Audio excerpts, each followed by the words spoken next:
shoot. I have the place surrounded. Then I heard a shot. Then a woman screamed.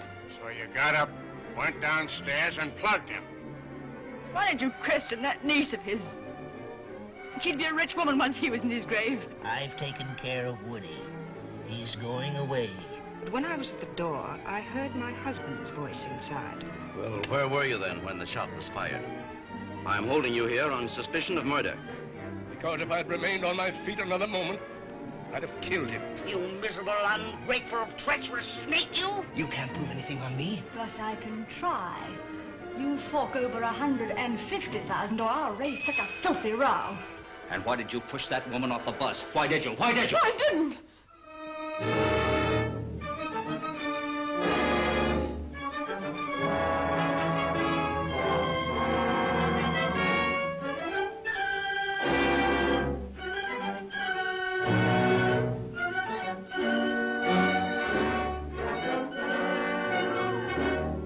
Do you think you can keep me out of jail?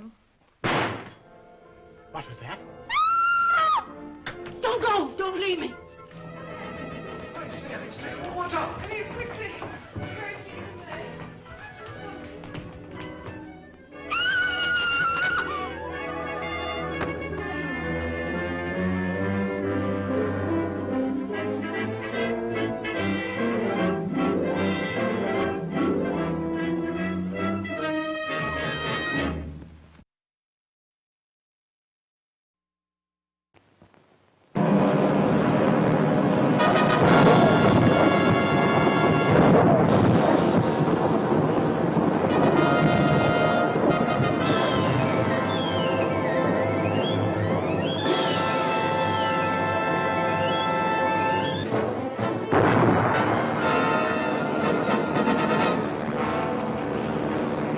Hendon's been murdered. Murdered? Somebody ran that nail file through his throat. Oh. Have you ever seen that before? Mr. Carter, do you think I murdered Hendon? I don't have to think. I know. You did not. I'll take that. Well, who are you? You're no waiter. Sir, I'm not only a waiter, I'm a B-man, a G-man, and a he-man. We are now doing approximately 85 miles an hour. If you shoot the driver, what happens? We wreck the car. And maybe we all die, including you. Now, let me weigh the facts, gentlemen. But no tricks, mind you. You will leave now with me. Please be quiet. If you scream, it'll be unpleasant. Get your things.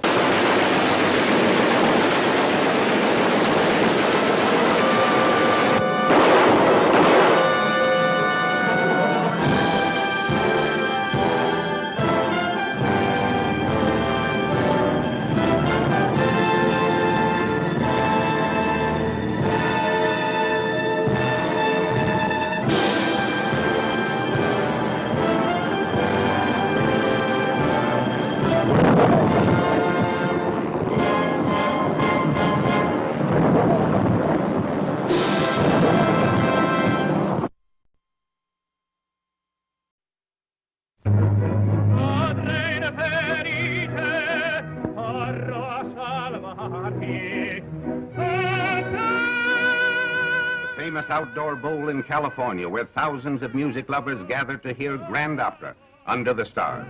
We hear Acosta, world-famous tenor, and the huge audience is enthralled with his magnificent voice. But behind the scenes, mysterious things are happening.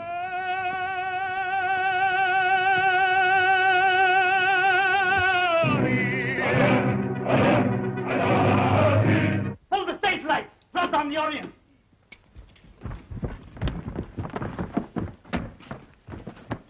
Dead. What has happened to the great singer? Was it murder in the moonlight? You'll learn the answer in Moonlight Murder.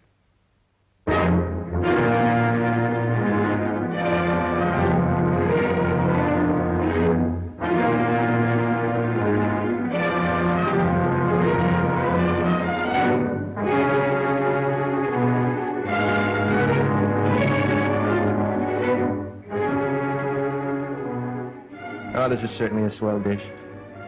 Great night, great music, great gal. Shh. Listen to Gino.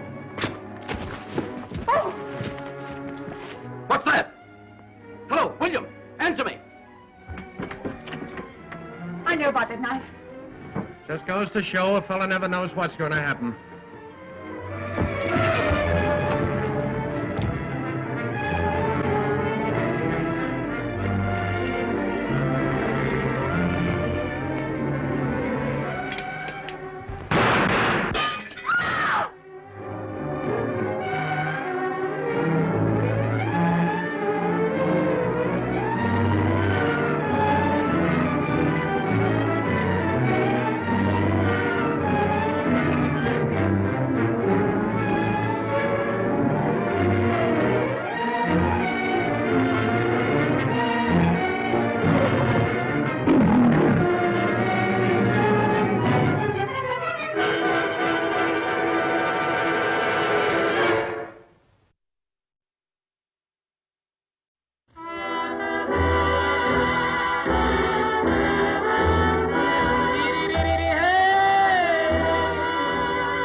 The mountain.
White beard and a crooked stare, tramps along with the folks all scared.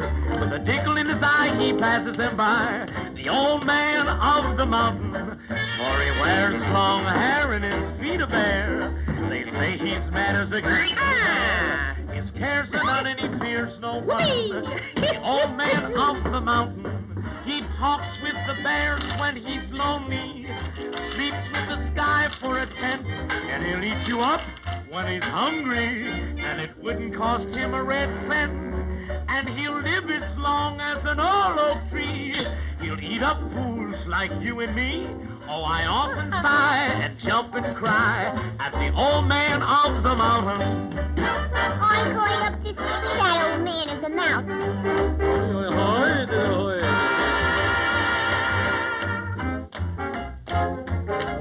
What's the matter? The old man of the mountain.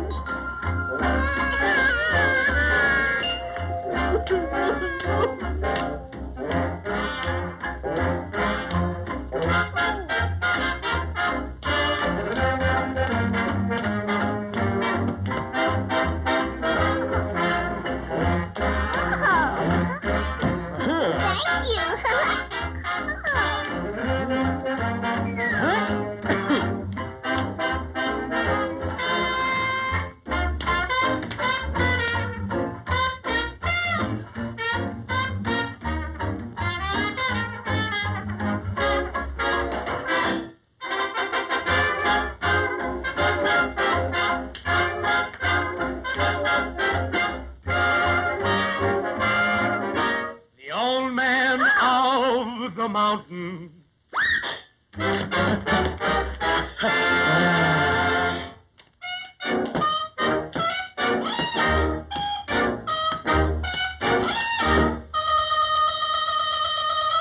You got to hold-de-ho. You gotta hold-de-ho. You got to hide-de-hide. You gotta hide-de-hide. You got to heat-de-heat to get along with me. Yeah, man, hop you. You got to learn my song. I got to learn your song. If you do me wrong, I'm gonna do you wrong. you got to kick the gong to get along with me. What you gonna do now? Gonna do the best I can.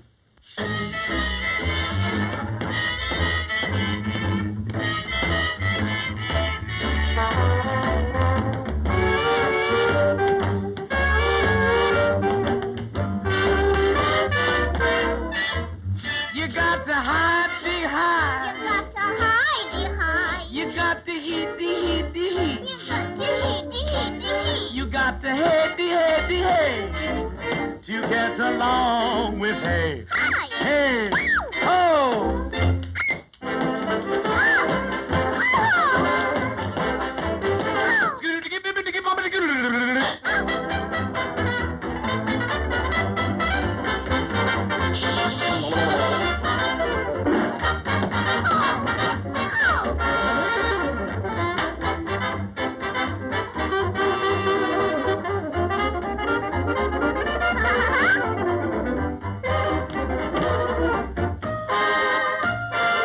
When your sweetie tells you everything will be okay, just keep it with the bop up and the good to skilly big nip nip the bop up and the bip buddy. If you feel like shouting, advertise it just this way. Skiddy to scattle and skip it with the hurry up, skiddy bitty well. Skiddy to give it with the bop up and the skilly bitty hop, dilly bitty hop, dilly bitty lay. Oh, skiddy bitty well.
You sure about the address, miss?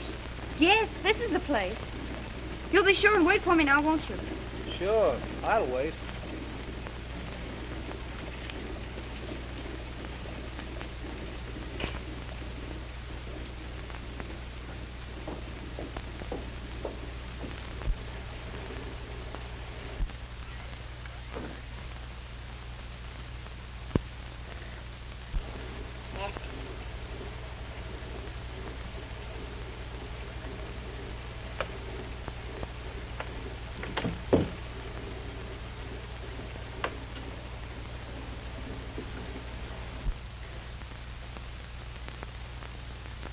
Come on.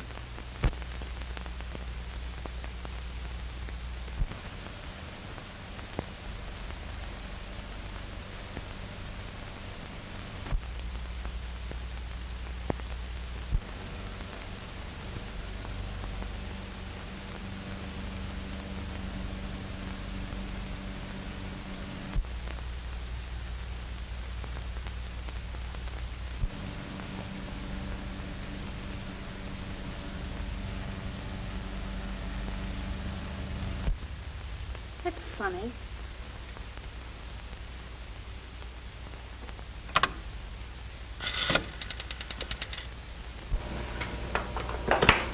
Number, please. Oh, I'm at 122 Old Mill Road. This house hasn't been occupied for 13 years, and yet there's a telephone in it. Can you tell me who had it installed? I wouldn't have that information, madam. I could connect you with a night supervisor, but she'd have to wait until the business office opens in the morning. I'm sorry.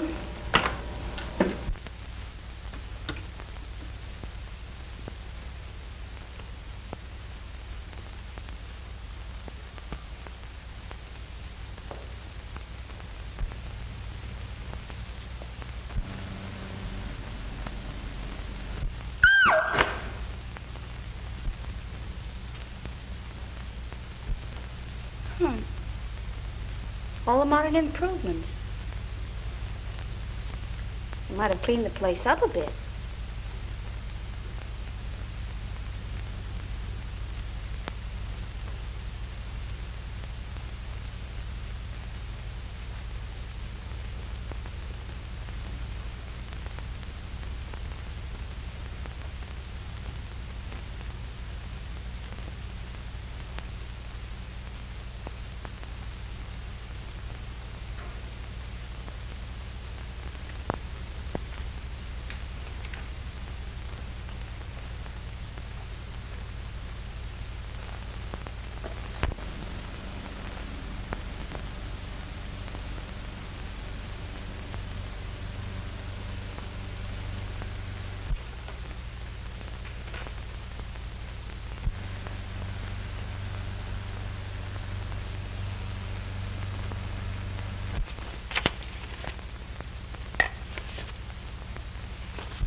Oh, yes, of course.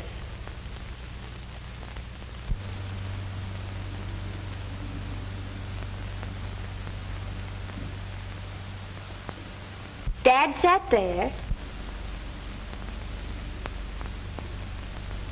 I sat next to him. Mr. Barksdale sat next to me. Aunt Lucille. Uncle John.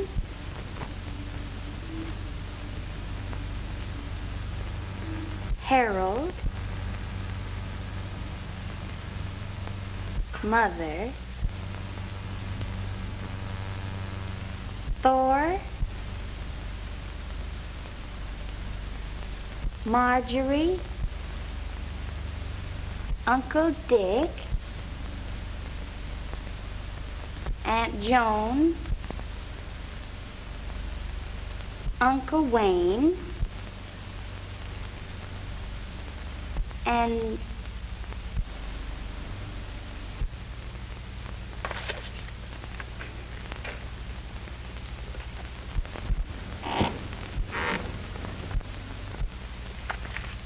Mr. Barksdale. Mr. Barksdale, is that you?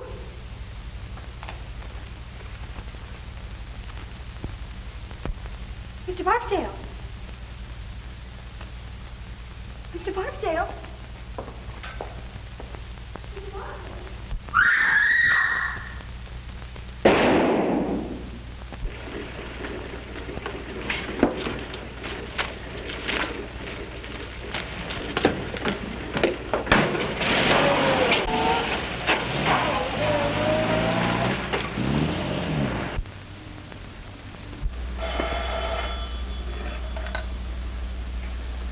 Police station, Captain Ryan speaking.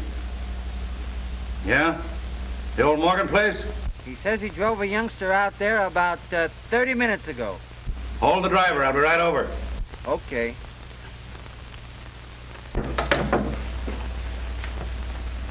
Wake up, you dumb mass of muscle, and get going. Huh? Come on. Well, where we go? Oh, the...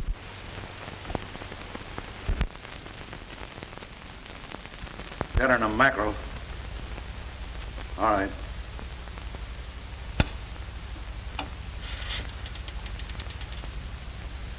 Give me Stuyvesant 9600.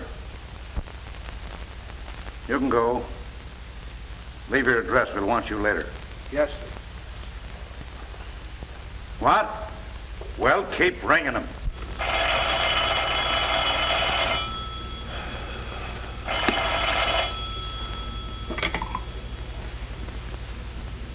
Hello. Hello, Phil. This is Ryan. Listen, we've got a swell case down here. I'm not interested.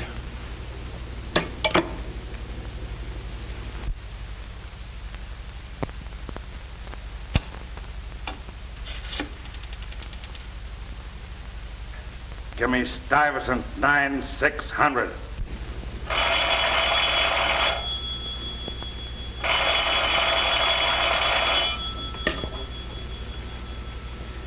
When you hear the tone of the gong, it will be exactly 12 o'clock and 6 split seconds.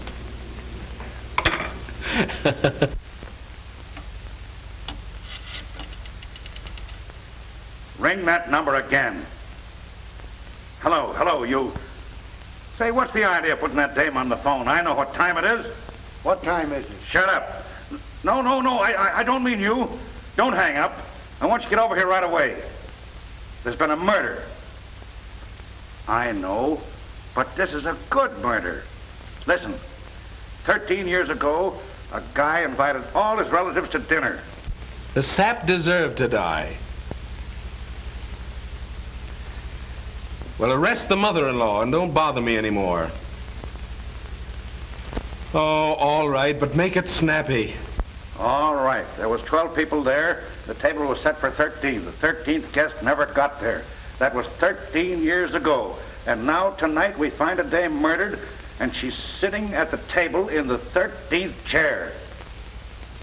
Huh? I counted them. She was sitting in the 13th chair. You dumb flatfoot. Who told you where to start counting? Well, go back and count the girl's chair first and let me know how you come out. And give my love to Aunt Sarah.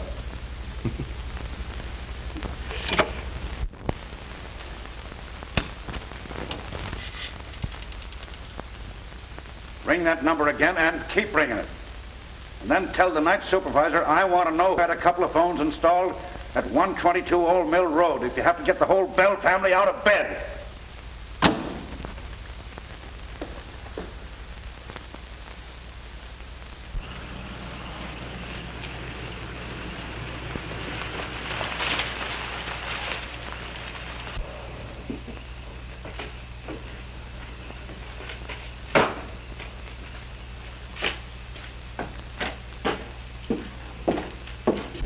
I'm Winston, private investigator. Captain Ryan sent for me. Yes, sir. Go right in. And have fun, huh?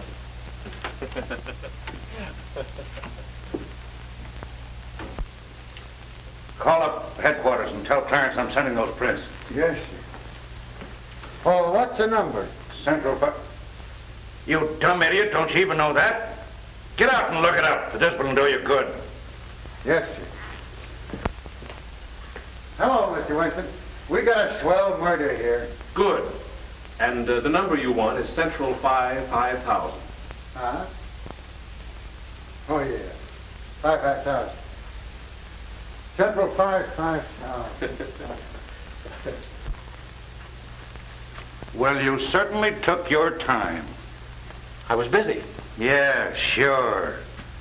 When you hear the gong, the time will be 12 o'clock and 6 split seconds. Have a look at this, and then I'll introduce you to the lady. This house has been unoccupied for 13 years, yet the phone's installed and the electricity turned on. I'm tracing that. Those books are on the floor.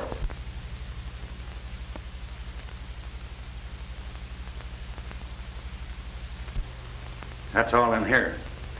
Now come on and have a look at the banquet.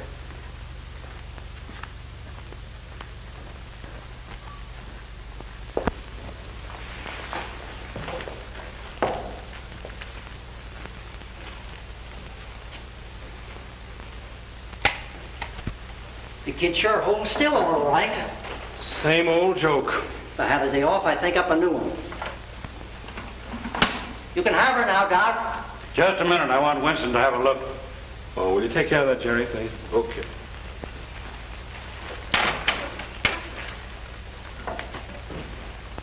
Too bad. Pretty girl. You wouldn't notice that. Seen enough? Yeah. Okay, Doc.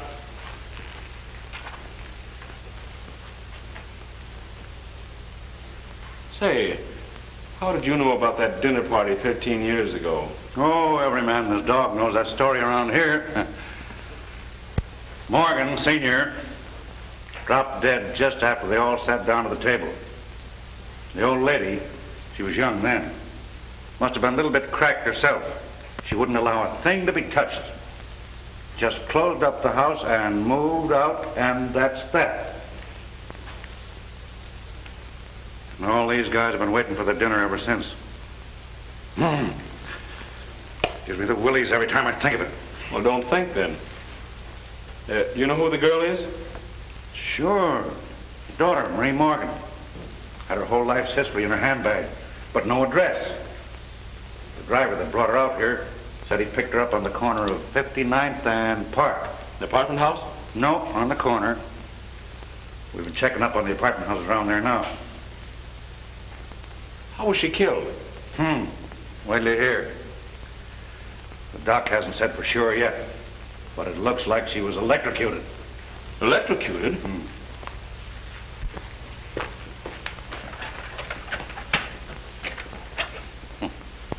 I thought of that too.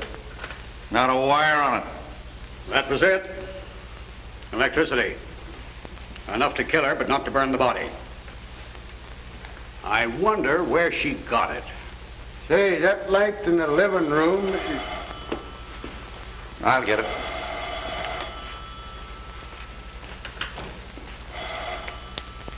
Well, what about that light in the living room? Tain't on. I tried this globe in every socket in the room and it don't work. Oh, maybe the globe's burned out. Never thought of that. Anyway, I don't think I'd go around trying light sockets if I were you. Why? Didn't it occur to you that a young lady was electrocuted here tonight and that she might have been trying light sockets?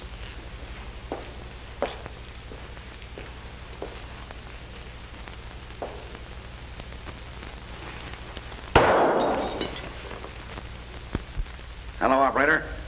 See if you can trace that call and ring me back. Make it snappy. Yes, darling, there's been a murder. You can read all about it in the morning papers.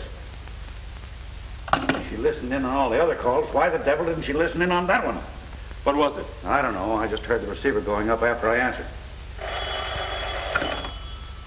Hello, Captain Ryan speaking. Sound Hotel? Thank you, sister. Oh, Grump! Yes, sir. Beat it over to the Sound Hotel and see if you can trace that call. Get a list of all the guests and all the telephone calls after midnight. And don't muff it. No, sir. And don't go to sleep. Yes, sir. Oh, well, how am I going to get there? You can drive a car, can't you, sweetheart? Take mine and beat it. Yes, sir. Oh, if that guy's uncle don't die soon, I'll be a nervous wreck. Who's the uncle? Just the big boss in the city, that's all. Oh, so that's why he's on the force. You don't suppose because he got any brains? Hey, Cap, come here. Come here, will you? Oh. Come here, Cap. What's the matter now? The car, look at it. It ain't there. Well, I'll be a son of a... What are you laughing at? Nothing. I just think it's funny. I'm glad you invited me down. Yeah.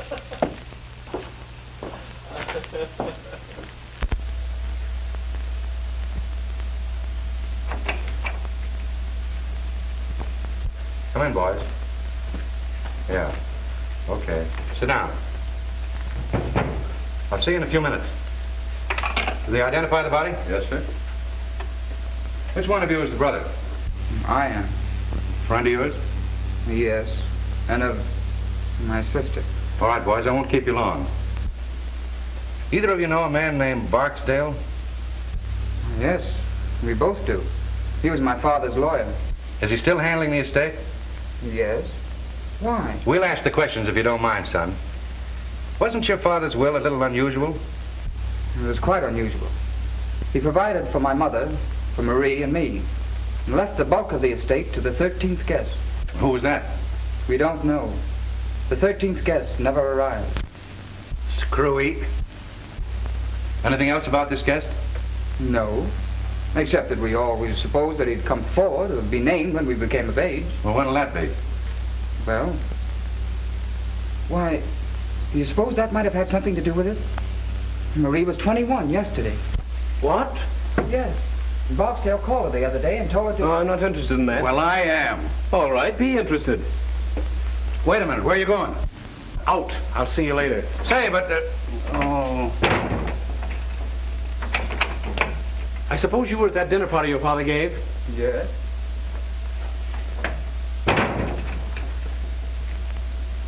Where'd your sister sit that night? Why, beside my father. She always sat there. Which side? On his right. Will you draw me a diagram of that table, name the people in the seating arrangement, and if any of them have died since, make a note of it? Have you kept in touch with the family? When we couldn't avoid it. Well, put down their addresses and leave it with the captain here. Thanks. Do you remember how we sat that night? Yes, I think so. Were you there? Well, I was visiting there. We were just kids then. But it isn't easy to forget a thing like that dinner party. I suppose not. I've got a hunch I'll be thinking about it for some time myself. Let us hear about that phone call from Barksdale and I'll let you go. Well, there isn't much to it except that Barksdale called her a few days ago and gave her some instructions. Something she was supposed to do on her 21st birthday. And you don't remember what they were? I know. She wouldn't tell me. And we're supposed to find the answer. Does anybody know anything? What's the matter with the old man besides being nuts? Are you sure this dinner wasn't held in an insane asylum? What? Ryan, calm down. Take these boys to the next office and give them some paper and pencils. And send Carter in. Yes, sir. You boys better stick around. We might want you. It's too bad, son. Take care of yourself. And what do you mean? Nothing much. You mean they might go after me? They might. Well, I don't think I'd care if they did. Well, we would. It costs the department a lot of dough to investigate a murder. Well, in that case, I'll be careful. Well, thanks. You've been very considerate today. That's all right, son.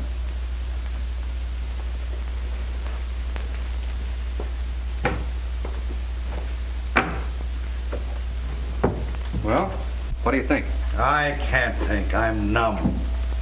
Why the devil does a man have to go through all that hocus pocus just to leave a will? It burns me up. Well, stop burning. Carter will make happy. Yeah? Hey, Carter. Let's see what you got. Yes, sir. Here are the deposit slips of the telephones and lights, ordered by one John Barksdale. Barksdale? So that's where you got it, huh? Yeah, feel better now? I'll say. Wait till I lay my hands on this guy. Also a man answering to Barksdale's description, registered at the Sound Hotel last night about 9:30, under the name of Perry, and at 1:22 put in a call to Douglason 968, then checked out of his hotel immediately after. Now, he hasn't been home since, and he hasn't shown up at his office yet, and his folks are beginning to worry. Well, now, isn't that too bad? Tell them they can see him on Visitor's Day. Let's go. Pardon me, sir. I managed to dig this up out of the Daily Herald files. It's Bartlesdale. Swell. Let's send it out at once. Okay. Put a couple of the boys and those two kids in there. They may be all right, and again, they may not. Yes, sir. Anything else for me, sir? No, but stick around. Okay.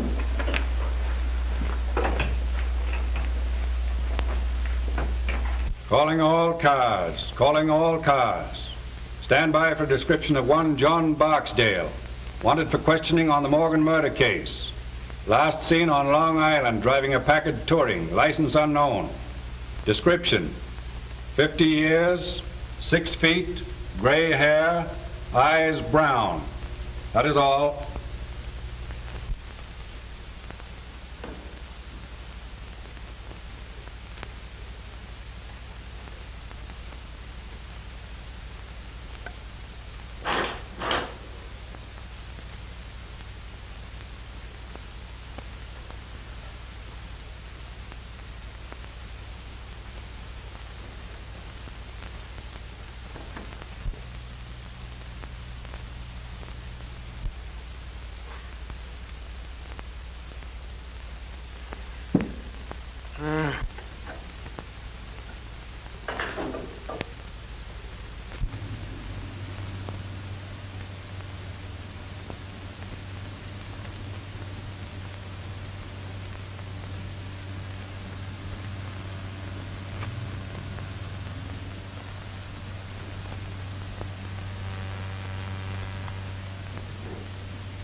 Hello? Hello? I was ringing the wrong. Hello.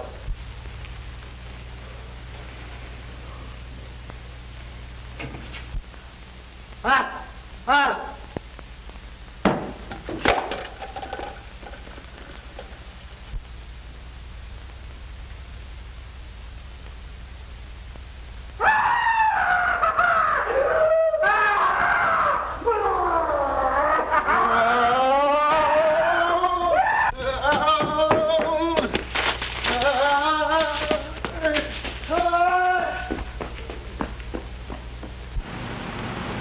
Well, I don't care.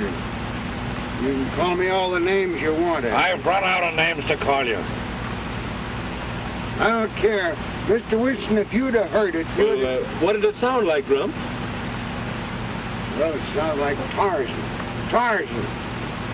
And the devil and a couple of heinies thrown in. Well, could you give me an idea of what it sounded like? Well, yeah, it started kind of... It started kind of up, like...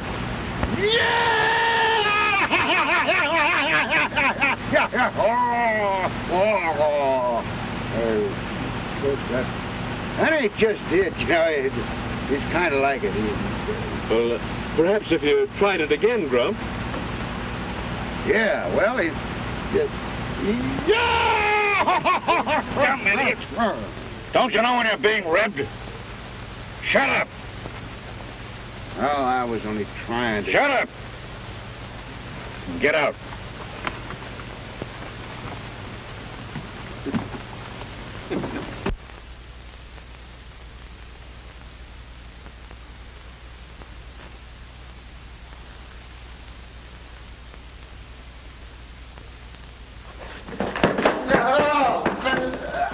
What is that?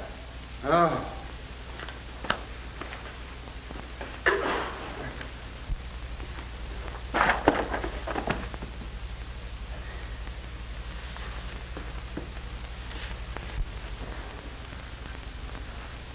I'd like to know who put all them books there.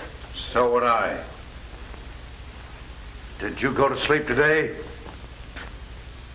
I don't think so. You don't think so? Get out of my sight before I kill you. Yeah. Hey, Phil, come here.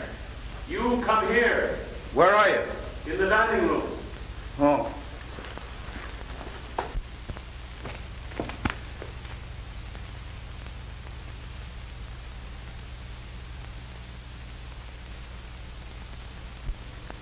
Is he dead? It's Barksdale. Can you beat that? Search the house upstairs and down. Yes, sir. Not that it'll do much good. Phil, what's the answer? It's got me worried plenty. Me too. But I'm beginning to be glad that I wasn't invited to that dinner party years ago. Yeah. Here's the diagram young Morgan drew today. Take a look at the seating arrangement. First, we find the girl's body in the chair that she sat in that night. And now this.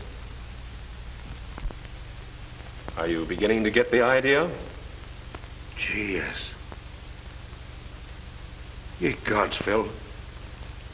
Are they going to line this table with stiffs? That's the way it looks, unless we do something. But that's crazy. It very nearly confirms one thing, though. The person doing it was at the table that night.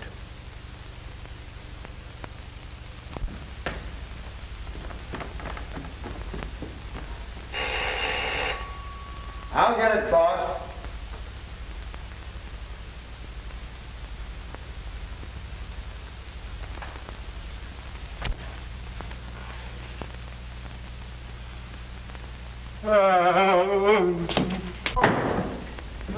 Cap! Help! Cap! What's the matter now? No. Yeah. Oh.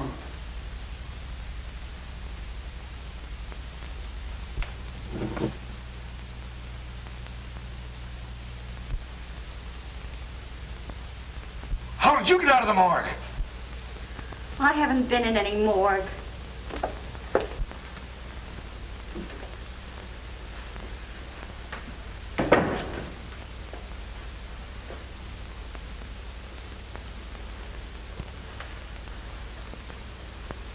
Take your hands off me. Be nice. I won't. Let me alone. Do you want me to spank you? Hold still.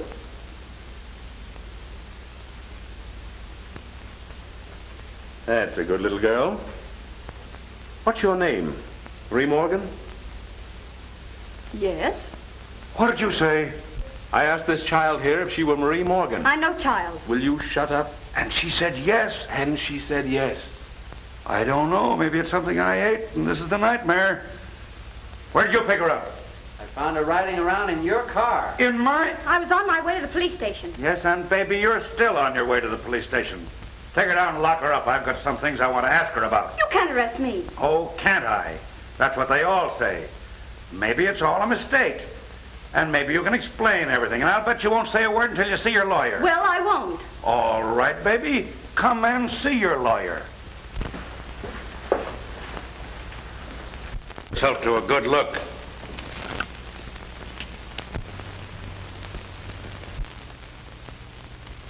Oh. Murdered? That's right. Do you know anything about it? No. No, of course not. Oh, what can this mean? That's what we're going to find out. Take her and lock her in the library till we get through here.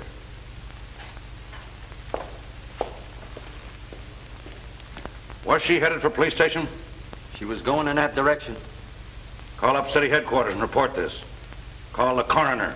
Then stick around outside. Yes, sir.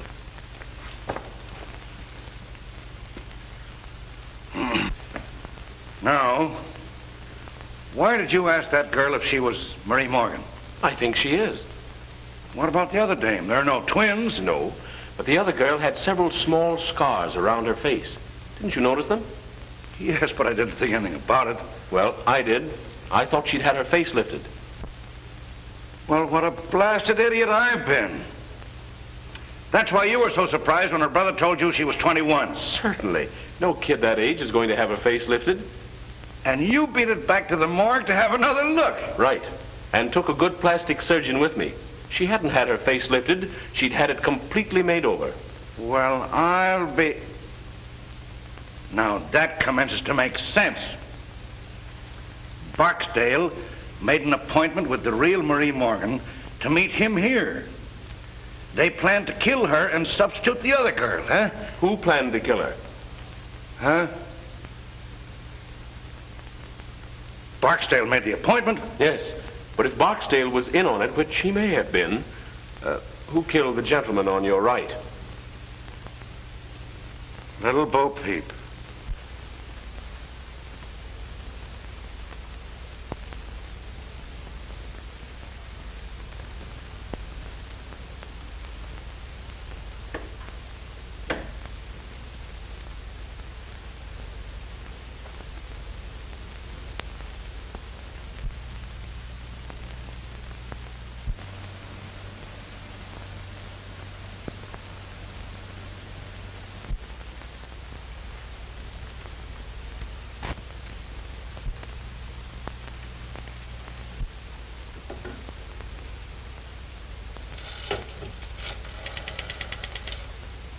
Operator.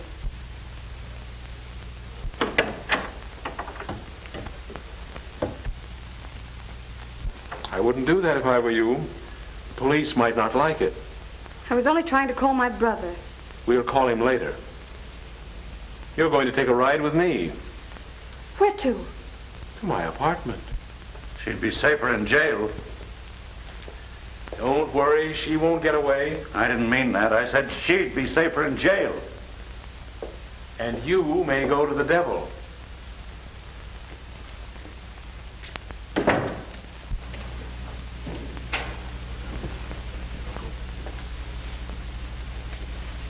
Mr. Adams, Mr. Winston. Why, my dear child. Why, I'm almost afraid to touch you. What is the meaning of all this? Why, I'll have to send back that cutaway I ordered for your funeral. You wear those to weddings, not funerals. This is Uncle Adams, the worst old reprobate who ever lived. My dear, you're covering quite a lot of territory. How do you do, Mr. Winston? I'm delighted. How do you do? If you give him a drink, I think he may keep still. What'll it be, scotch and soda? Splendid, thanks. Easy on the soda.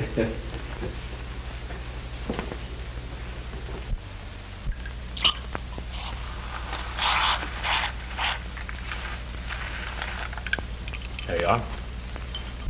If you want my opinion, it's Uncle Adams who's been committing all the murders. All the murders? Mr. Boxdale was murdered today in the old house. Boxdale? My word. Not that I ever liked the old devil, you understand, but murdered. Well, what's the meaning of it, Mr. Winston? You're investigating the case, I suppose? Unofficially. I'm a friend of Captain Ryan. Yes, of course. I've heard of you. Well, have you any clues, don't you call them? Any ideas? No, but he has a laugh for you. Really? Well, let's have it. You're next. What? According to Mr. Winston's theory, you're next on the list. Unless, of course, you've been doing the murders yourself. Really, Marie, you've always had the most peculiar sense of humor. Must be some more of the family. I'm doing the resurrection act. And enjoying it thoroughly, if I know you. You certainly startled me. Did I? Mr. and Mrs. Thornton, Mr. Winston and Miss Thornton. How do you do? How do you do?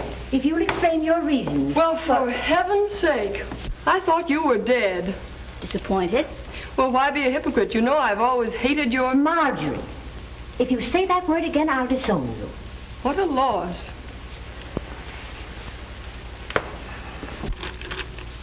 Is this for private use only? I suppose you're a Winston. At your service. I may take you up on that. Mm-hmm. If this is another one of your jokes, Marie, I must say it's in bad taste. I've been simply prostrated all day. I'll bet you have. Bridge always tires Mother. Marjorie. May I answer it? Certainly. Let me. Certainly. Bud!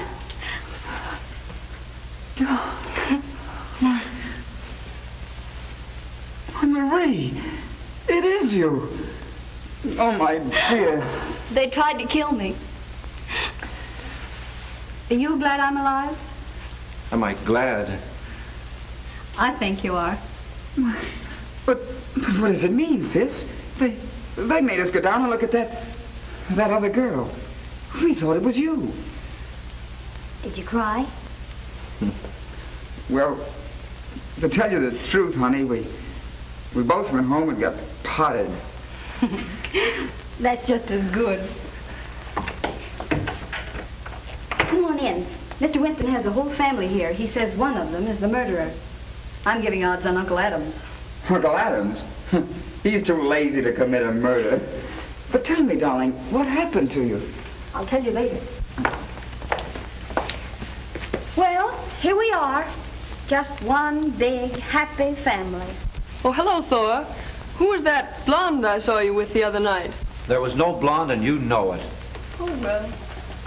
Dear Marjorie, your soul must look like the inside of a vinegar bottle. By Jove, it's a good idea. I wish I'd thought of it myself. What's that? Killing off the family. It must be some poor soul that had the misfortune to dine with us when we were all together. I think you're right. Someone who dined with you 13 years ago. Really? Oh, you mean the night that John read that stupid will? And then died. Well, mercy, don't ogle me. I didn't kill him. No one killed him as far as we know. Does anyone here know the present whereabouts of Wayne Seymour? The last time I saw him, I got an impression that he was going to spend the rest of his days at number 9, Yokohama. I see you know your Yokohama, Mr. Winston. I've traveled a bit. With the exception of Wayne Seymour, you people were the only guests at that dinner who are still alive. Well, and we're dead from the neck up. Speak for yourself, John. I'll speak if you don't mind. Go ahead, but a few snappy jokes injected here and there would make a world of difference. You see, we're accustomed to public speaking. I'm afraid this isn't a joking matter. It looks as if someone is determined to kill every person who attended that dinner 13 years ago. They've already killed 2 people. Two? Yes. A girl mistaken for Miss Morgan and John Barksdale. Mr. What? Barksdale murdered? Very much so. And in both cases, the bodies were found in the chairs occupied by that person at the dinner. And as Captain Ryan so elegantly describes it, the murderer intends to line the table with stiffs. Oh, how vulgar. Well, thank goodness I was under the table most of the time. Yes, pinching me. Oh, I was a cute youngster. Always full of fun. Someday I'll look at your baby pictures, but just now we're discussing murder. Which automatically makes one think of Marjorie. Speak for yourself, John. Shall we go on with this or just turn it into a family reunion? Well, why not have a blindfold test? Wouldn't matter which one you picked. We'd all cut each other's throats for a dime. Why a dime? I'd cut yours for fun.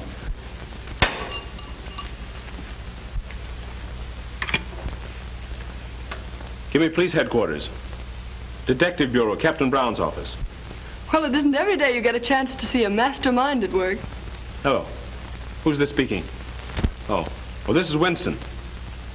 Send the wagon to my apartment and issue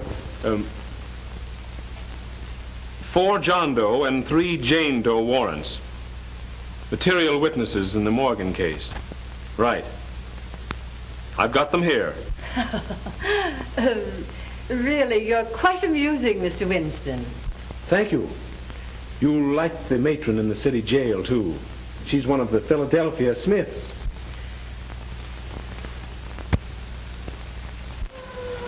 Perhaps by this time you're beginning to see that I mean business. Now then, do you want to stop trying to be clever, or do you want to spend the night in jail? Winnie, do the men have separate wards from the women? I think you settled it then, young lady. Night in jail may make you people see that murder isn't amusing. This is an outrage. So is murder. Why, you can't do this. Wait and see. I'll break you for this. The governor is a personal friend of mine. And of mine. And I happen to know that he's a little funny when it comes to murder. He doesn't like it. Don't be a lot of fools. He doesn't intend to send us. The police, Mr. Winston. Yes, so I see. Good evening, Sergeant. Good evening, sir. Have you the warrants? Yes, sir. Oh, yes. Yes, all signed and in order. All right. Take these people down and lock them up. Yes, sir.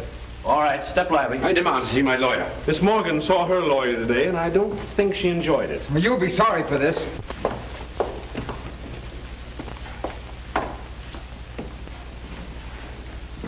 Good night, Winnie dear.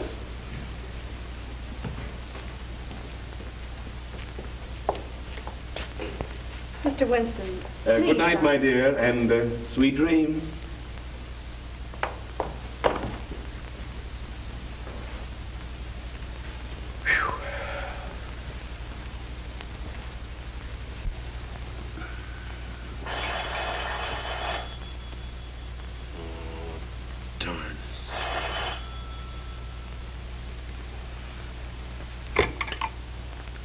Hello.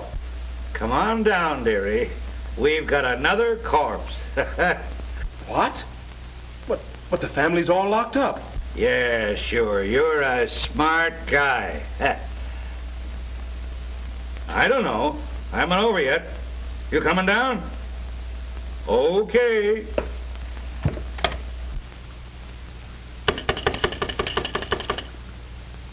Get me to the police station. Hello. Give me the desk sergeant for the city jail. Yeah. Hello. This is Winston, private investigator on the Morgan case. I sent down 7 of the upper crust for you.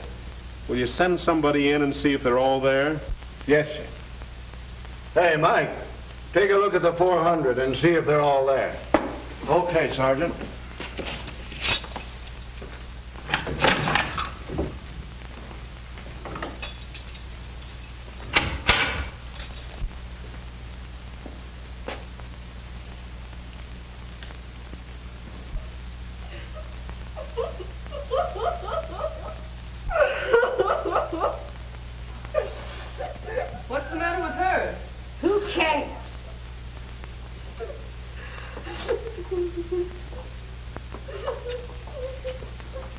touch her, Marjorie. Hey, what's the matter?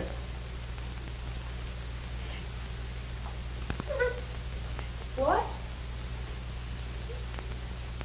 What? She says that you remind her of her mother.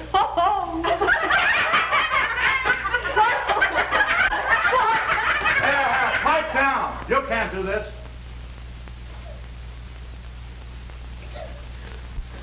I demand that Yes, I know. You're going to write a letter to the commissioner. I won't stay in here another moment. Say, what are you trying to do, rip me? Dear me, no. Say, if you guys don't dump me up, there's going to be a murder. Well, that's what we're here for. 2 murders. He did them. What? Hey, pipe down here. Yeah, officer, I demand it. Oh, go read your ticker. I want to know what Steele's doing.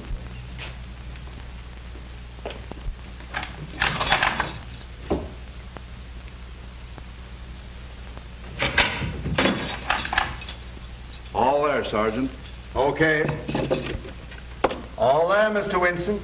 Okay, thanks. Oh, wait a minute. Turn them all loose, but put a man on each one of them. Yeah, I'll be responsible.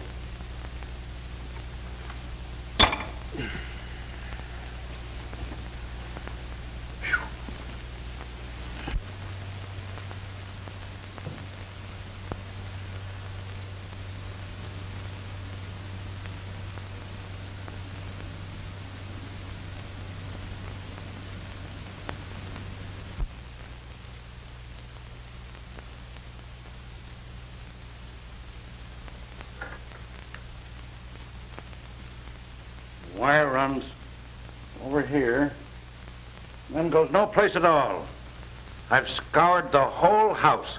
Now, the only answer is there must be a closet or a room somewhere that we don't know anything about. I don't want to know anything about it.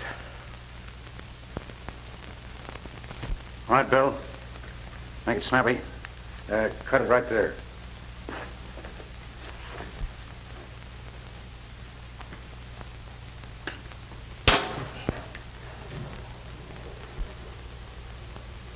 What do you make of that, huh? I wonder.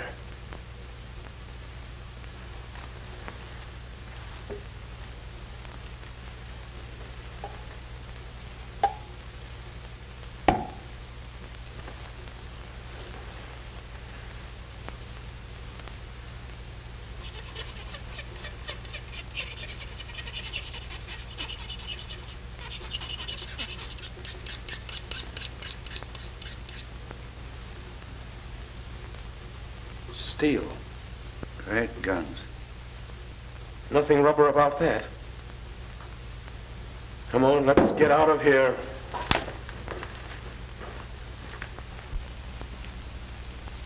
I've seen sights, but that one. Rather a neat way of doing it, though, huh? I don't think it's neat. It's fiendish as the devil. Do you realize that the murderer left that switch on not caring who got killed? And while he's asleep in the county jail, he commits another murder. But he wasn't here to turn off the switch and bring the body in here. I think that cinches it. But which one? Well, you saw them. Which is the most likely? Well, the odds are about even. There's a cousin Marjorie who'd commit murder just for the fun of it. And her mother'd kill anything that stood in her way. But I think it stands between the two uncles. Adams is as smooth an old devil as I've ever seen. But Thornton's deep. You know, the big businessman who'd stop at nothing. What about the brother and his boyfriend? I think they're all right. Jensen's in love with the girl, and her brother seems genuinely fond of her. Well, what's the girl's story? Well, she says someone shot at her in the dark. She ran upstairs and hid. And by the way, she heard that same cry that Grump heard. And according to her, it wasn't particularly pleasant. Just the same, I'd like to hear it. And what else did she do besides steal my car? Well, she said she came back down, was about to beat it out the front door when she heard a car and motorcycle drive up. Said by that time she didn't know where to turn. And when she came in here and saw her double sitting cold and stiff at the table, she did go nuts. Got scared of the police as well as the rest. Hid in the cellar and then stole the car. She hid out all the next day. Thought better of it and was on her way to the station when they picked her up. logical. Barksdale asked her out here? Yes. And what they were all after, I think, was a slip of paper that she'd got that day at the bank. Which doesn't make much sense, of course, unless it's a safe combination. What was it? 13, 13, 13. 13. I'd like to get old man Morgan alone for about 10 minutes. I'd teach the old buzzard how to write a will. Well, we get the family down here and try and sweat it out of them, or shall we put a close watch on them and see who comes down here? Well, I'm in favor of the last. Now, our friend may get curious and come down to see if he's had another killing. Then we keep this last one quiet, huh? That's right. I've got a hunch it's the missing uncle. I'm going to call Miss Morgan. Call the coroner, too, will you? I'm kind of ashamed to because I've bothered him so much lately. Thank you. Well, if this is the kind of service I'm going to get killed every day. I'll get it. Hello? Miss Morgan's apartment. How'd you like our city jail? Listen, child. I want you to destroy that slip of paper at once. And don't tell anyone what was written on it. Not even your brother. But no one's accusing your brother. Say, listen, don't you get too smart. You know, there's a distinct prejudice in the police department against little girls who go around stealing police cars. Oh, you're not? Well, 21's a mere drop in the bucket. But, say, will you shut up and let me talk? Now listen, don't tell anyone those numbers. And if anyone tries to get them out of you, let me know immediately. Will you do that? Like a sweet little girl? That was the great sleuth, Winston. Yeah? What did he want? He told me not to tell anybody the numbers on that slip of paper. What numbers? 13, 13, 13. Oh, gosh. Trust a woman. Oh, well, for goodness sake, don't tell him I told you. All right, we won't.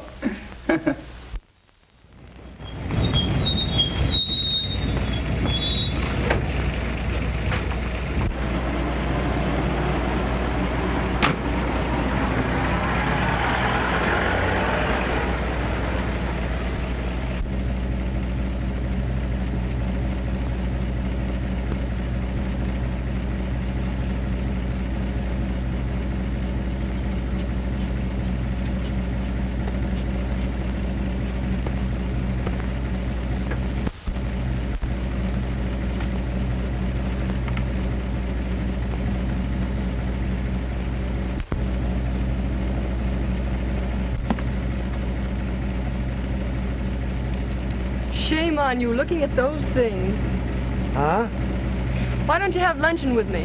It'll be more comfortable than standing out here. How'd you know I was following you? Have you ever been to the zoo? Sure. Did you see the elephants? Yeah. Well, that's how I know. Huh? I'm afraid you're not very bright, but you may come in handy. I'm about to go calling. Would you like to come along? I gotta go wherever you go. Is that a theme song, or just your quaint way of saying things? Oh, well, You'd better ride with me. You know, I'm getting a pain in the neck from looking back at you. Come on. Of course, just looking at you may give me a pain in the neck. Get in.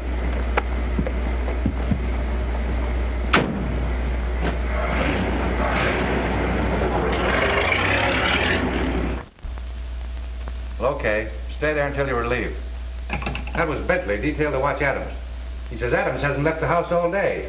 But some dame just came up in a limousine with Grump. Grump? He's tailing the Thornton girl. Tailing her? He's riding in the limousine with her. What? I'd give $100 to see that. Come in. There's a Dr. Sherwood outside. Says he has some information on the Morgan case. Dr. Sherwood? Yes, sir. Send him in. I hope he's our man. Hi, Doctor. Captain Brown? How do you do? Won't you sit down? Yeah. Thank you. I hope you're a plastic surgeon. I see you're ahead of me. I am, as a matter of fact. And I operated on the young lady who was killed. I only saw your notice in the paper this morning. Yeah, well, we didn't know until last night that the wrong girl had been killed. When did you operate on her? Several months ago. 3, as a matter of fact. She and her brother came to me. What? Well, she said he was her brother. What name did they give? Morgan. Morgan?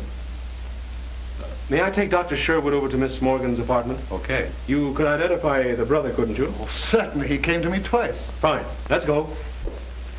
Well, goodbye, Captain Brown. Goodbye, Doctor, and thank you. Thank you.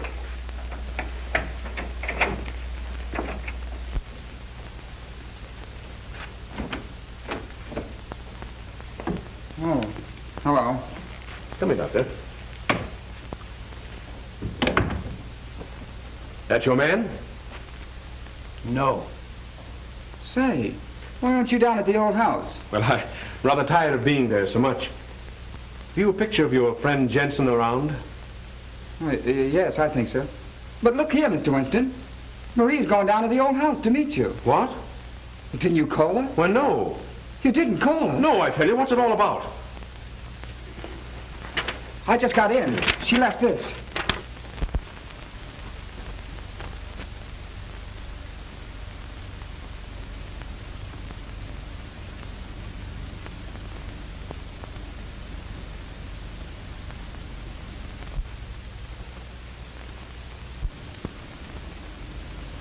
Where's it? Oh, honey. Oh, get a picture of Jensen and show it to the doctor, will you, please? Hello, operator. Get me Douglas in 968. Hurry it.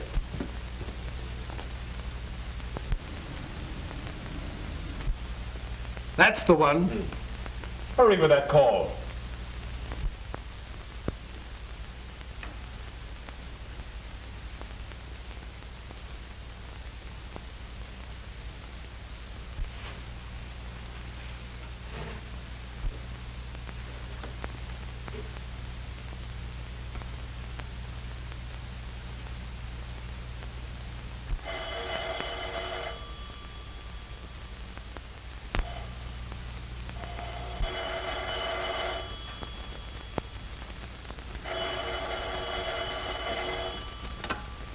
Hello.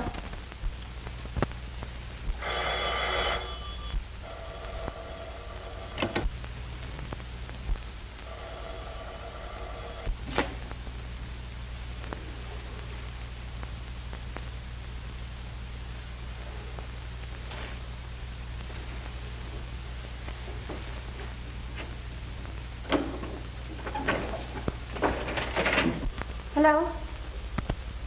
Oh, yes. Now listen, child. Don't get in a panic, but get out of the house as quick as you can. Is there an officer guarding it? Yes. He let me in when I told him you... Mr. Winston, didn't you call me? Now, don't get in a panic. Just get the officer to drive you to the Douglaston police station and wait for me there. Now beat it. All right.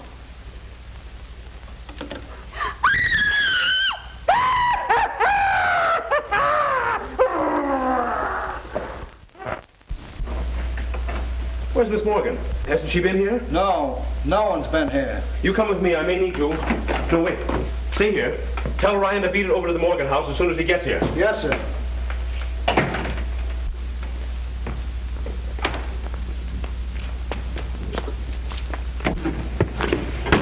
Isn't she there? No.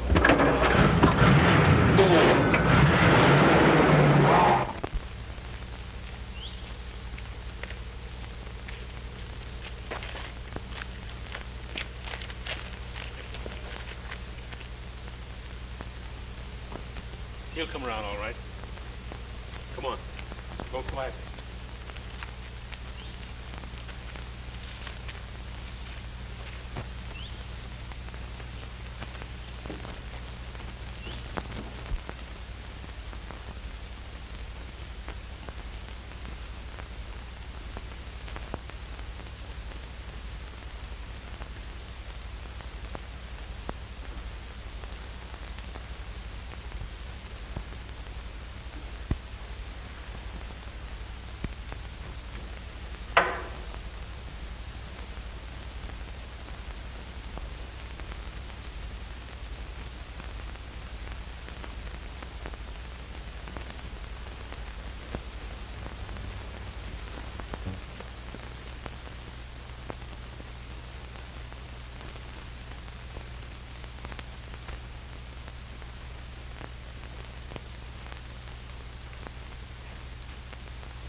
Cut it out. Come on. Kill her. Get him out. Come on. Cut it out. What did you do with my sister? Here, cut it out. Come on, get up. Go let him in. Now then, what have you done with Miss Morgan? Come on now, make it snappy. Miss Morgan? I don't know. Where is she? What's this? Just a swell species of skunk. Now, come on, tell me. What have you done with her? I tell you, I... Did you call her and tell her to meet me here? No, I swear I didn't. We know all about Sherwood and the other girl, so you may as well tell us the rest. Who was in on this with you? Barksdale. So you killed her and then Barksdale so you wouldn't have to split, huh? No, I don't know who killed them. I swear it. Pick up that phone. No, no. Why not? Because that's the way Leela got it. You were there that night. Did you kill her? No, I saw her after... After shooting at Miss Morgan? No, I didn't. Now you're a liar. Go on, take him down and lock him up.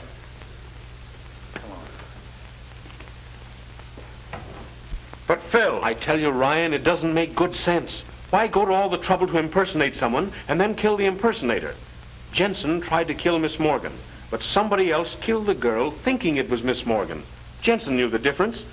There have been two different factions working in this against each other. But where's... Exactly. Get an axe. Break that wall in. All right. And son, you'd better go on back to the station. Why? Because I don't think your sister's going to be alive when we find her. I don't know. Help me. No. You know what they are. Help me. Help me. I know, but if you kill me, you'll never know. You little fool. Don't you know that I'll kill you anyway?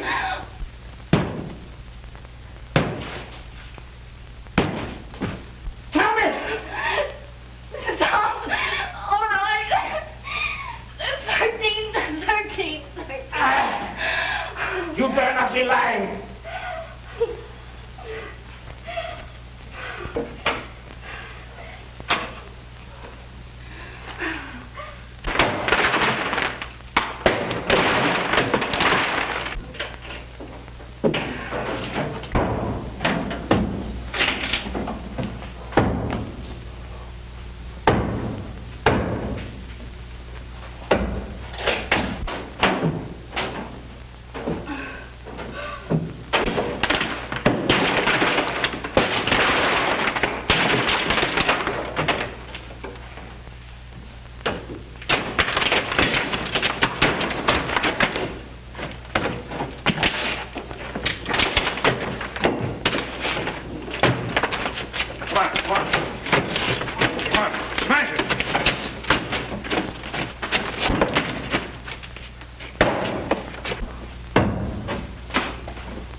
It's a swell joke. Come on. Get out here. Come on.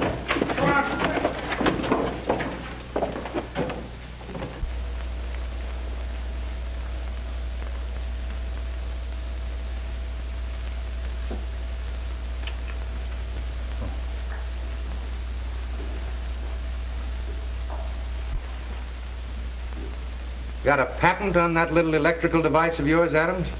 No, I'm sorry to say. I haven't. Well, I wouldn't worry about it if I were you. The state's got something that works along the same lines. And we're going to give you an exclusive demonstration. Take him out. Come on, move. Will they let you into that safety deposit box? Sure. What did you find? Only $1 million in securities for her. $1 million? How disgusting. I hope it isn't U.S. Steel. Don't worry, it isn't. I left the securities there, of course, but this letter was on top, and I thought you'd want it. Thank you. To Marie, the 13th guest. Can you imagine that? I was it all the time.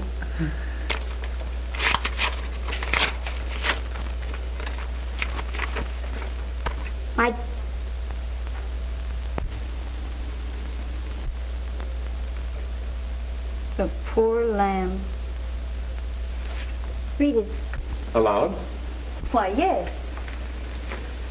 My dear child, I am making a rather melodramatic attempt to protect your fortune. But if I am right about the other members of the family, it is almost certain to reveal them to you in their true light, so that you will not make the same mistake I made when I married into it. Bless you, my dear, and may they have killed each other off by the time you receive this, your father. It's sad, but it's also darn good advice. What? Not to marry into a screwy family.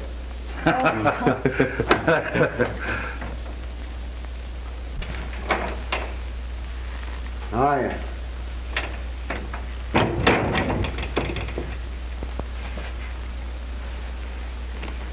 Tell me where you've been? Well, first I went...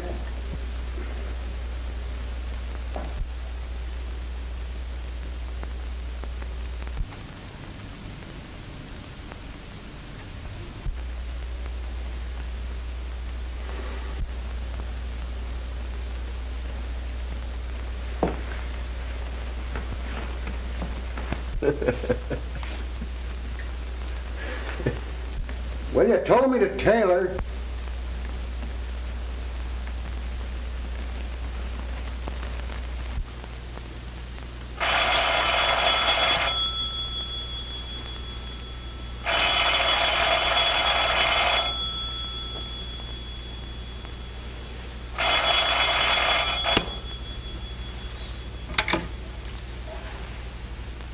Hello. Hello, Phil. This is Ryan. Listen, I've got another swell... I'm not interested.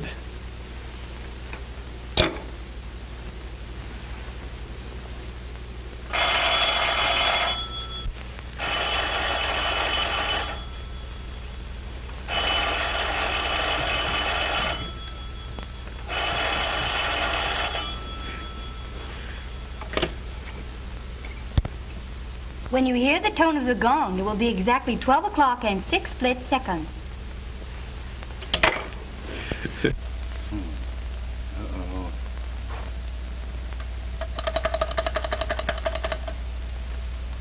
Hello? Ring Stuyvesant 9600 and keep ringing it.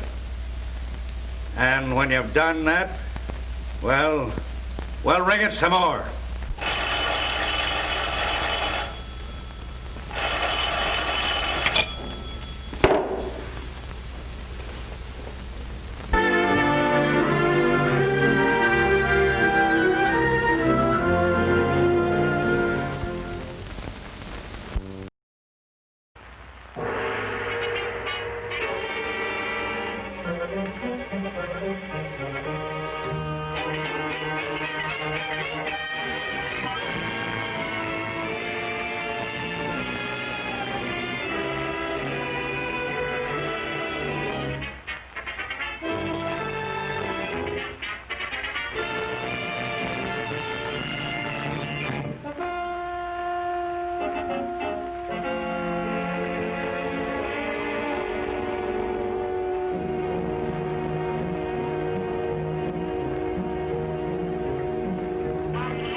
Hurry up. I'm trouble. Well, Dr. Brett, what do you find? Inspector, both of these men were killed instantly. This one by a bullet fired into his left temple. The other by a shot right into his heart. No other wounds? No. Not a mark of violence on either of the bodies. Well, how about the gun? He was holding it in a tight grip. I didn't want to remove it until you came. Here, I'll get it for you now. No, wait. Don't disturb anything yet. I have an idea old Doc Crabtree will be interested in this case. Gramercy, 50485. Police caller, make it snappy. You mean to tell me you need the help of that old professor again? I don't need anybody's help. But I kind of like the old Doc. He's sort of a lucky piece to me. Hello, Doc? Yes. You guessed it. A beautiful murder. 2 of them. Yeah. Can you come down to 500 Wall Street right away? Yeah. Weston Company, room 304. Oh, Wall Street. Well, there's nothing mysterious about a killing in Wall Street. I know, I made one myself. All right, I'll be right over. 32. 2 shells exploded. Looks like a simple case of murder and suicide to me. The powder marks are too near in both cases. I'd say it was a double suicide. Do you mind if I make a little guess, too? Maybe the fellow here got up at sunrise, shot himself, and then sat down again. Now, look here, Doc. I asked you to come over here because I thought you might be useful. Come on, let's go down to cases. Wait a minute, I had nothing to do with this. Tell that to the inspector. Well, who are you? I'm Martin Hill, the bookkeeper and accountant here. You mean you were the bookkeeper here? Homer and West are dead. I know all about it. They told me downstairs. What were you doing at that door? I usually come in through Mr. West's private door. I never use the main entrance down the hall. Excuse me, would you mind identifying the bodies? That's Homer, the junior partner. That's Clive West, all right. Who else is employed in this office? Well, there's Dorothy. That is Miss Page, the secretary. What time does the secretary do at the office? Well, she's late now. That Dorothy is always late. She could come in any time she liked. West was nuts about her. All right, Mr. Hill. We'll talk to you later. Just a moment, Mr. Hill. When you said the boss was, nuts about her, did you mean he cared for her? In a big way, if you get what I mean. And were you nuts about her, too? But supposing I was, what good would it do me? West had what she liked, money.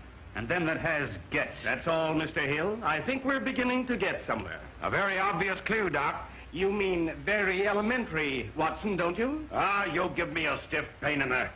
Why isn't that stenographer here yet? I wish I were her boss. Not at this moment, you don't. Where'd that come from?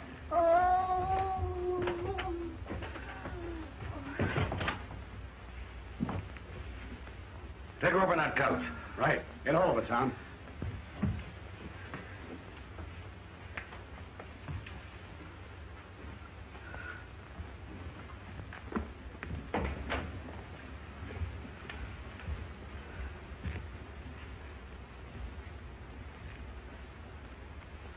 She's all right. Just a little suffocation and fright. Good morning, Miss Page. Late as usual. Who is she? Our secretary. Bring her over here.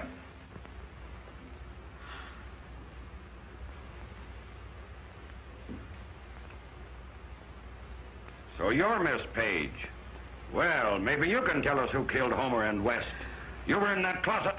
And don't tell me you were waiting for a streetcar. Wait, there's no need to be frightened, miss. Just tell us in your own words what happened. Well, all I know is that Clive, that is, Mr. West, asked me to come to the office last night at 10 o'clock. Said he had a very important business appointment, that he might need me. I arrived sharp at 10. Was there a light in the office when you arrived? Yes, but just as I entered, the light went out. Someone grabbed me, and before I could scream, I was knocked unconscious.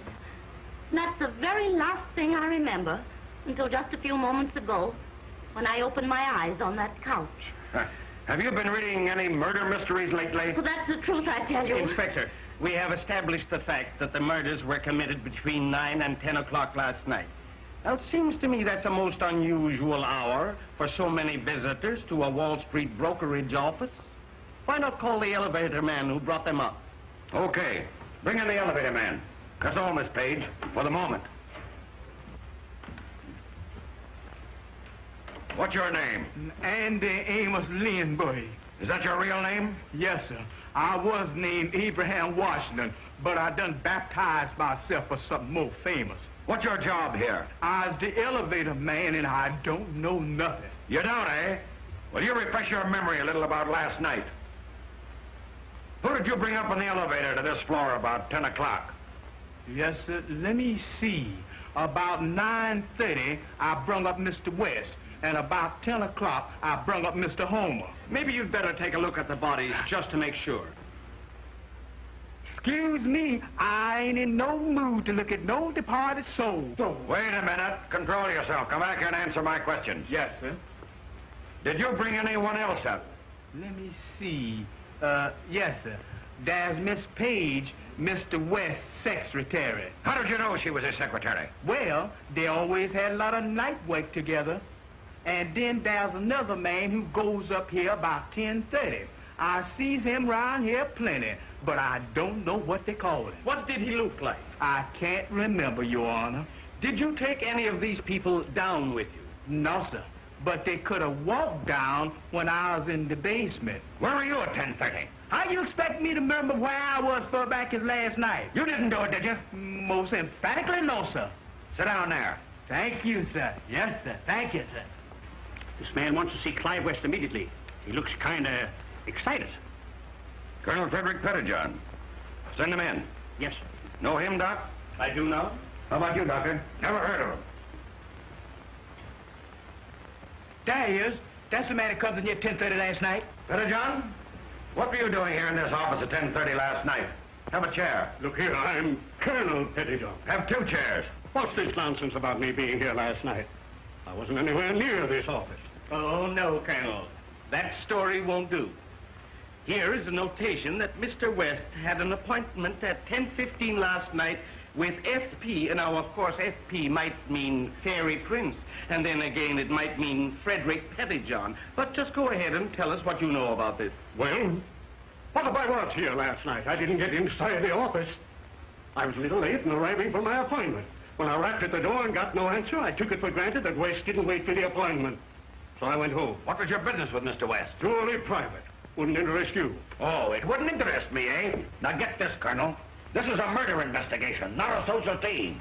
And I'm not taking alibis as a substitute for information. Is that clear? Pardon me, Inspector. Maybe the Colonel would like a more direct question.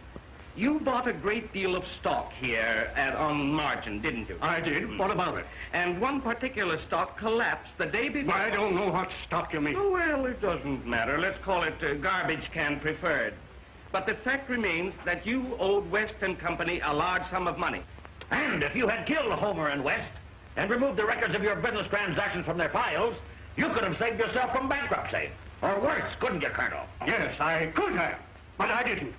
You've got nothing on me. Oh, Mr. Pettijohn, are you an Army colonel or are you from Kentucky? Engineering Corps, retired. Then I take it you are versed in the use of firearms. Do you own a gun? I do, several. Have you ever seen this revolver? Why, yes, I have seen that gun before. Yes, Colonel? That gun belongs to Mrs. Yes, Colonel, you were going to say this gun belongs to Mrs. Parnell, Mrs. Reginald Parnell, weren't you? How the deuce do you know that? Oh, I've gotten into the bad habit of talking with office boys, porters, and bookkeepers. Am I right, Colonel? Yes, I have. I'm afraid so. You see, Mrs. Parnell, West, Homer, and myself were partners in a rather large pool. I hate to see it of a dead man, but it looked like Homer was a crook. He handled the pool. He manipulated our money and wiped us out. I was on my way up here last night to demand an accounting. There was no answer at the door, so I left. If you don't mind, Inspector, I think I'll pay a little visit to Mrs. Parnell. By the way, where does Mrs. Parnell live, Colonel? At my hotel, the Ambassador. Thank you. And I'll just take this gun along if you have no objections, Inspector. Well, not yet I haven't, but what are you up to? Up to my neck in clues. I'll be back shortly. Do you realize, Mrs. Parnell, that it was your gun that killed these 2 men? I'm not a bit sorry. They took me for every cent my ex-husband settled on me. Now I've lost everything except my vote, and you can have that. But then I can't expect your type to understand Wall Street. Oh, yes, I do. I know the thrill. I once dropped a nickel in a phone box and got back 20 dimes. Isn't that Wall Street? Well, I haven't gotten back a red cent. And so you threatened Edwin Homer when he came here yesterday. That's a lie. I admit Homer was here last night. I told him I wanted my money. He gave me a lot of alibis. He saw the gun lying on my table. Thought I was threatening to shoot him and made a grab for it. Said it would be safer with him. Any idea where he went? Well, he said he was going down to the office and get his partner West to do something about raising that money. That's all I know. Now, please go. I'm a nervous woman. Pardon me, do you mind spraying a little of that this way? Thank you. Do you mind telling me where you were at 10 o'clock last night? At 10? Yes. Why, I went to bed. Any witnesses? Yeah. My Pekingese. Oh. Thank you. And now, if we need your testimony, we'll send for you. For both of you. Good day.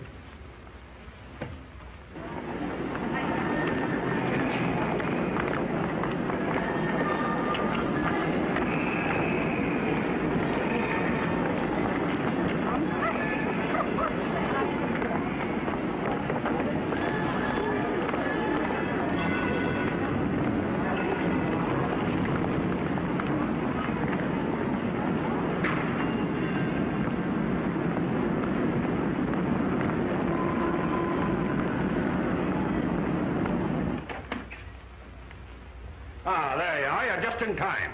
I'm arresting Colonel Pettyjohn for murdering Homer and West. Not really. Oh, We proved he had an appointment here last night. He identified the revolver, and he had the best motive in the world. Why, it's ridiculous. You might as well pin it on Lindy. He's here all night with nothing to do. By the way, how do you pass the time at night, Lindy? Boss, I just sits back in my chair and lets the time pass me. Now, look here, Doc. It's a clear case against the Colonel. If you found out anything else, let's have it. I have found out something else. I have found out who committed the murder. Oh, yeah? What are you trying to do? Keep it a secret? No, it's an open book. Edwin Homer killed Clive West. Very interesting. But that doesn't prove who killed Edwin Homer. The problem is very simple, Inspector.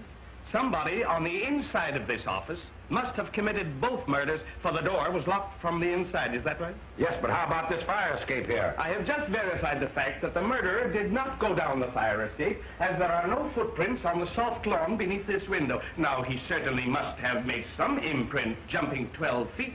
But what about the ownership of the gun? This Mrs. Parnell. Homer got that gun from her last night, along with some perfume for his handkerchief. Listen, Homer came here last night to plead with his partner to straighten him out on that crooked deal. West refused. And rather than face the music, Homer took out Mrs. Parnell's revolver and shot him in the left temple. Yes, but the gun was found in West's hand. So it was. And this was found in Homer's hand. Now let us turn back the clock 10 hours. Maybe we can reconstruct the events of last night. After shooting West, Homer, his junior partner, started to search the files. I guess he had hopes of destroying the records of that crooked deal. He was also after securities and cash with which to pay Mrs. Parnell after she had threatened to have him arrested. Suddenly, he heard someone coming down the hall. He turned off the light. It was Miss Page, the stenographer. She entered. He grabbed her exactly as she told us. And after knocking her unconscious, he carried her to the clothes closet and locked her in. The office door was open. He closed and locked it. Then came a knock. This time, it was Colonel Pettyjohn. Homer saw the shadow of the colonel at the door, but didn't budge. The colonel, believing that West had not waited for him, went away. Homer then decided to put the gun in the dead man's hand so that the crime would appear as suicide. He was a cautious man, this Homer. Leaning over the desk, he maneuvered West's lifeless finger around the trigger, a hair trigger. It pressed too hard, and the bullet was thus fired by the dead man through the handkerchief into Homer's heart. There you are. Grim justice, I call it. A great yarn for tomorrow's papers, I call it. I always say, if a man bites a dog, that's news. And if a dog bites a detective, that's good news.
Mr. Harker. What's up? What's happened? Somebody is a little drunk. It's Mr. Parker. He's fallen from the penthouse. Parker? Is he dead? I'll say. Better call the police. Come on, let's pick him up and carry him inside. No, don't touch him until the police get here. That's Adam Hawley. Can you knock him that way? Calling car 14. Calling car 14 in 13th District at 921 Lake Street. 921 Lake Street. Harker Apartments. Investigate an accident. That's all.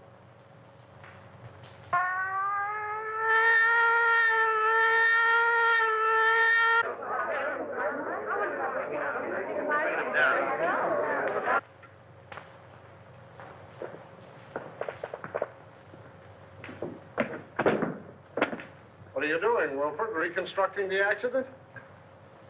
I'm afraid I fell. Yes, I'm afraid you did. The next time you do it, see if you can't be a little nearer the edge of the roof.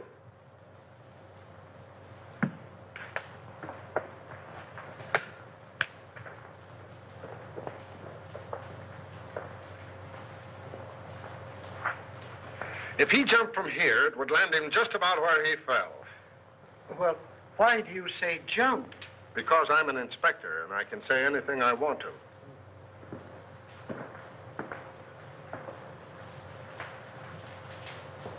I only thought. I know. I warned you against thinking. You think I'm so dumb I haven't considered the possibilities of a murder. But I have, Wilford. That's why I'm having so much fun.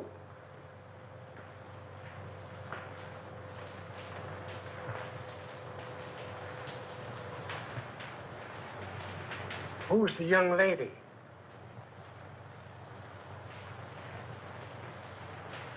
If I take her word for it, she was Harker's secretary. Must be pleasant having such a secretary living on the premises. I wonder if I could have been wrong about you all this time.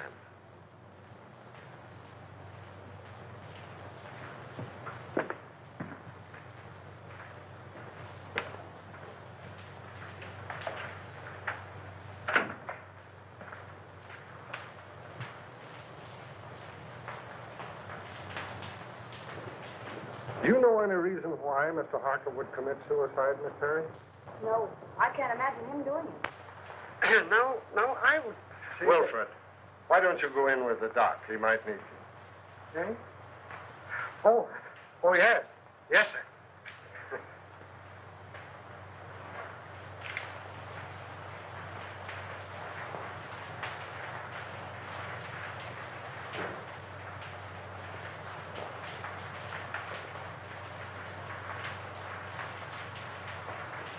How long have you been working for Mr. Harker? Only 3 weeks. Not long enough to know much about his affairs, eh? No.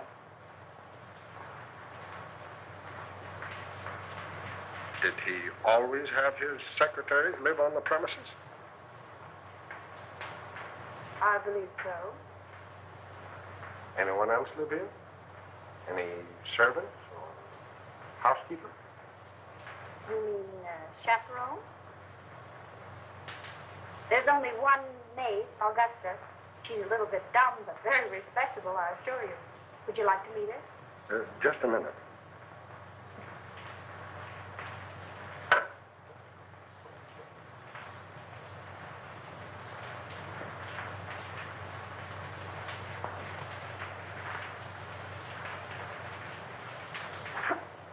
Thanks.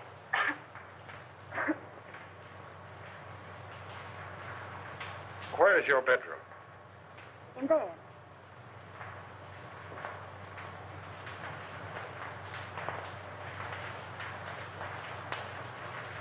What time did you go to bed? About 9:30. I went to my room earlier than that to read. I heard Mr. Harker go out about 9 o'clock, but I didn't hear him come in. Do you sleep soundly? I suppose so. And you heard nothing? No disturbance until the shrieking? Not a sound. All right. Let's see the maid. This way.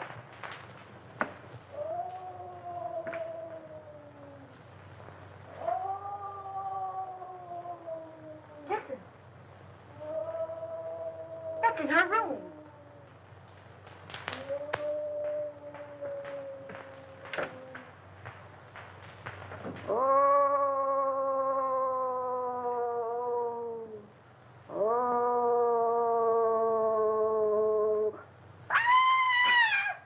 Augusta, are you all right? Yes. No, I am not. There's a man in my room. Where? Him. Oh, he's the police inspector. Mr. Harker's had an accident. No. Was anybody hurt? He's dead. He fell from the roof garden. Mr. Harker? Oh, the poor man. What was he doing hanging over the roof garden? That's what we want to know. Were you here all evening? Yes, I was. I meant to go out, but I was reading such an exciting mystery all about a green face that floats up to windows. Can you imagine that?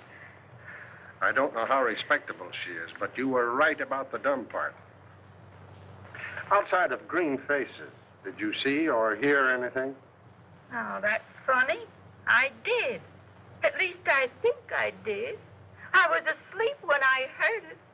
But I was dreaming such an exciting dream, I wouldn't let myself wake up for fear of missing the finish.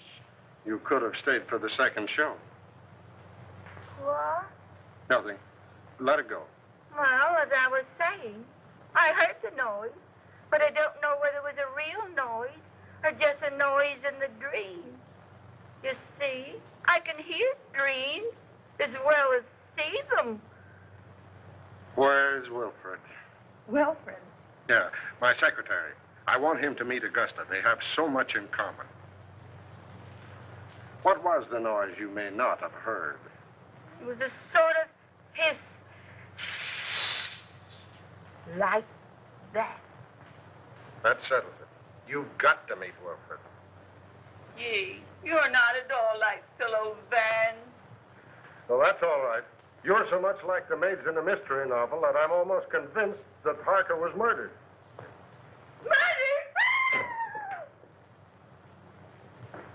If you're through with me for the moment, I'd like to go get dressed.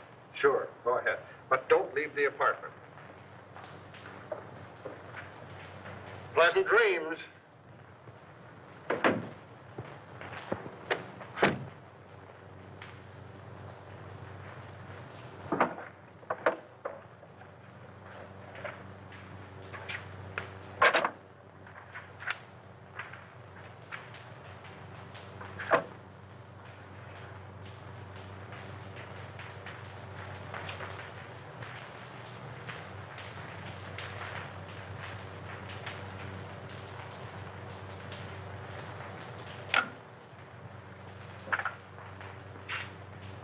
Hello. Inspector Russell speaking.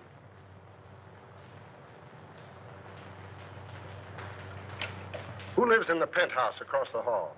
Why, it's vacant, sir. Oh. Who lives in the apartment directly under this? Mr. and Mrs. Tom Colby. Well, give them a ring and find out if they heard any disturbance up here tonight. And call me back. Yes, sir.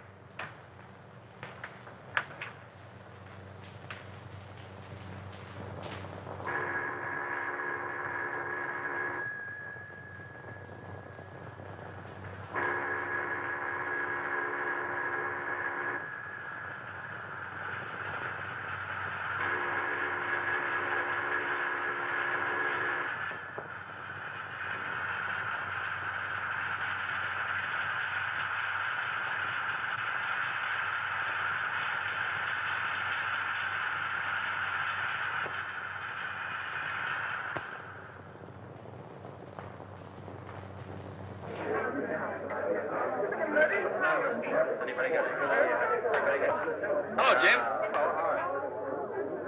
Say, listen, Jim, Yeah. No,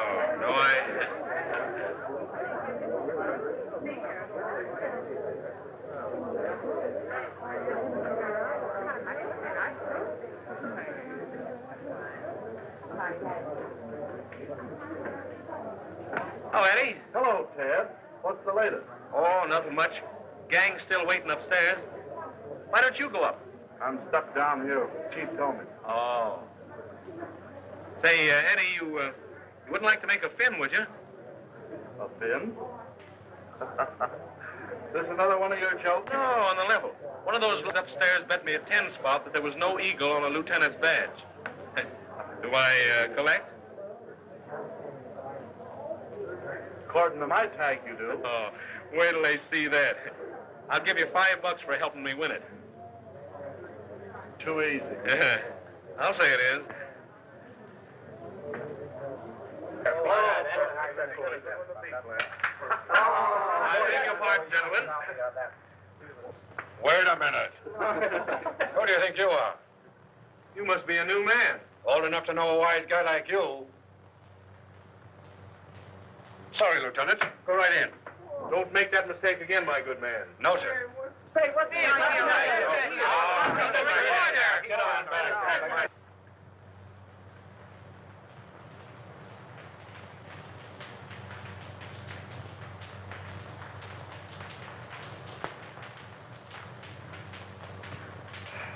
How is it? Smells all right. How'd you get in here? Power of the press? Well, suppose you just press right out again. I thought you might need my help. Not while I have Wilfred. Beat it. All right. You will be sorry.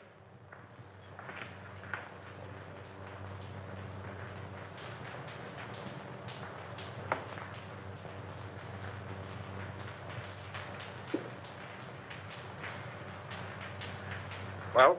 No marks of violence, but it looked like he clutched at something as he went down. 3 of his nails were broken off. 3 of his nails, eh? I wonder how that happened. Did you find any evidence of suicide? Any notes? Nope. Murder?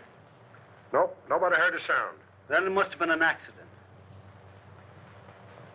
Yes, I guess it was.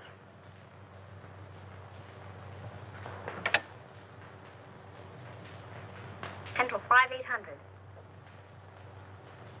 Morning news? City editor, please. Mr. Perkins. Pat Morgan. I don't know enough yet, but you can give it a spread, one of those question things. Was Harker murdered? All right, give me your rewrite, man. Hello. Pat Morgan on the Harker case. Who? Stop asking questions and take this down. I may get stopped any minute. Okay, go on. You can give it a heading of questions. Was Harker philanthropist or crook? Who was the mysterious B-double-E, who telephoned Harker's apartment 2 hours before his death and said, "I've got to see you"? Why was Martini, big underworld boss, a frequent and secret visitor at Harker's apartment? Got it. Go on. What was the meaning of the serpent card sent to Harker 12 hours before his death? I have it, but I'm afraid I can't get it to you tonight. Describe it. Picture of coiled serpent in corner of card. Phonetic spelling of hiss coming from its mouth. Letters clipped from newspaper and pasted on card read, "You will hear it." Another question. Was the hissing sound the maid heard the materialization of the threat of the card? And last, was Harker's death accident, suicide, or murder? That all? Okay. Thanks.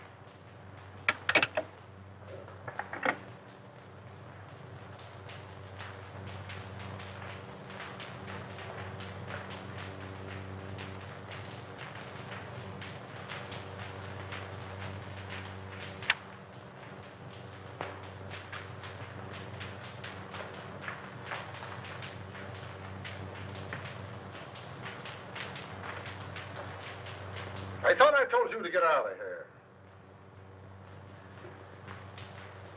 I'm going.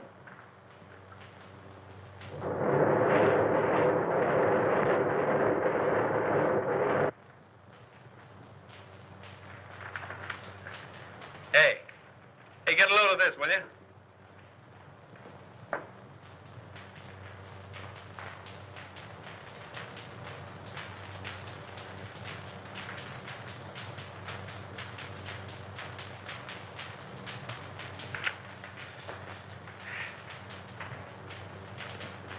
Why didn't you send in dope on that Harker death? But I did, Mr. Perkins. I gave it to a rewrite man. You gave it to the Express. I plant you in a spot 3 weeks before a murder happens. And when it breaks, we're carrying a spread of the European debt situation. You're fired.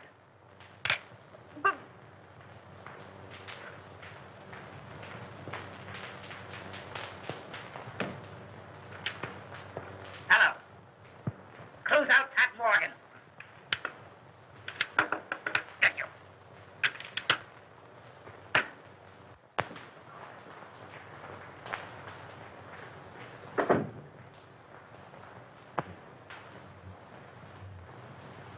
I found it under the rug, ma'am.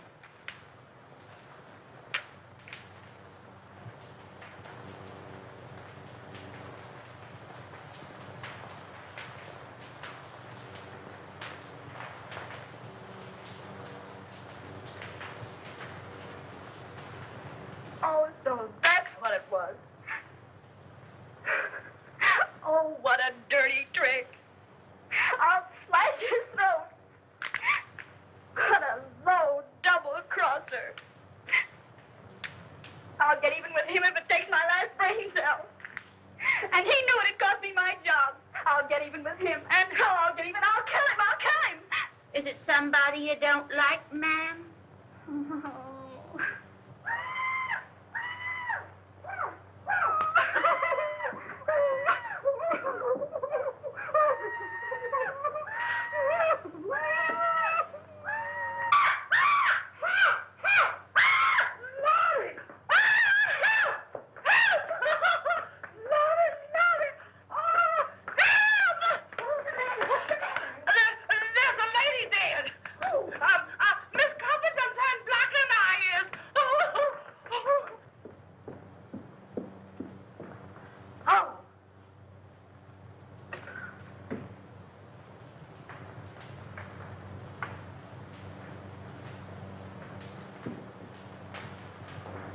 see you at the office.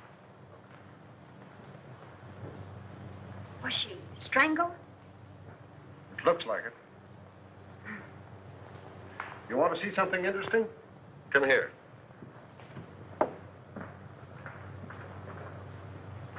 Does that suggest anything to you?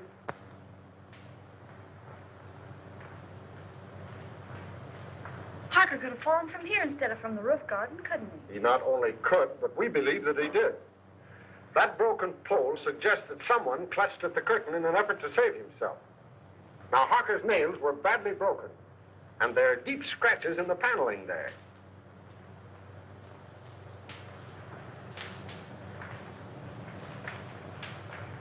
And now we'll talk about you. You don't mind, do you? Of course not. What do you want to know? Do you know a reporter by the name of Ted Rand? Yeah, I can see that you don't. Well, he got a lot of first-hand information in his paper this morning, and I can't figure out where he got it, unless it was from you.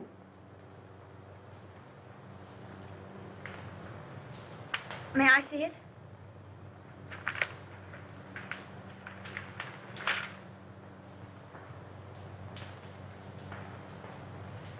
Well, did he get it from you? All right. Now let's have a little talk. And then I'll decide whether or not I'm going to lock you up for withholding information from the police.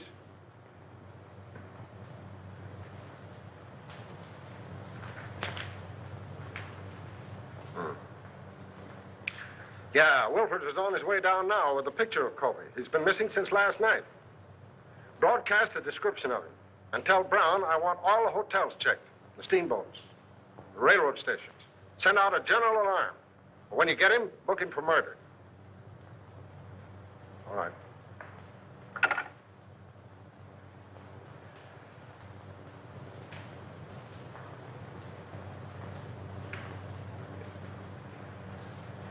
All right, what's your name? Morgan. Pat Morgan. I'm a reporter on the morning news. That is, I was a reporter on the morning news until Ted Rand pinched my story last night. What did they do? Fire you? Oh. What was the idea of posing as Harker's secretary? What are you after? Harker. My editor got wind of some connection between Harker and Joe Martini. He couldn't figure what the town's favorite saint was doing in business with a racketeer. Were they in business? I don't know. I know Martini was up here several times, always late at night, and always when Harker thought I was asleep. But as far as getting anything definite on him, I didn't have any luck. Well, how about the Colby woman? Her name was Bee, by the way. It was? Well, that looks like... The world's oldest story. That's why we're after the husband. But what I want to know is about that last phone call of hers. How did you know about it? I listened in on the extension. Oh. What did you hear? A woman's voice, and she said, "This is Bee. I've got to see you." And Harker said, "All right," and hung up. Talkative cuss, wasn't he?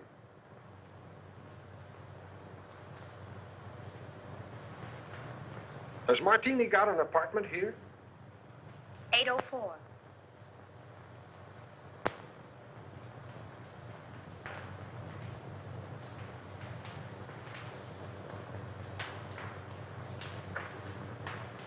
How did you get a hold of the Serpent card?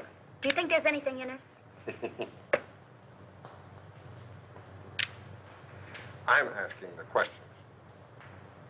How did you get hold of it? I snitched it out of his pocket. You've been kind of busy, haven't you? Did you see him when he got it? How did he act? Scared? Puzzled. He tossed it in the wastebasket and then fished it out. Studied it for a few minutes and put it in his pocket. Where is the card now? I'll get it.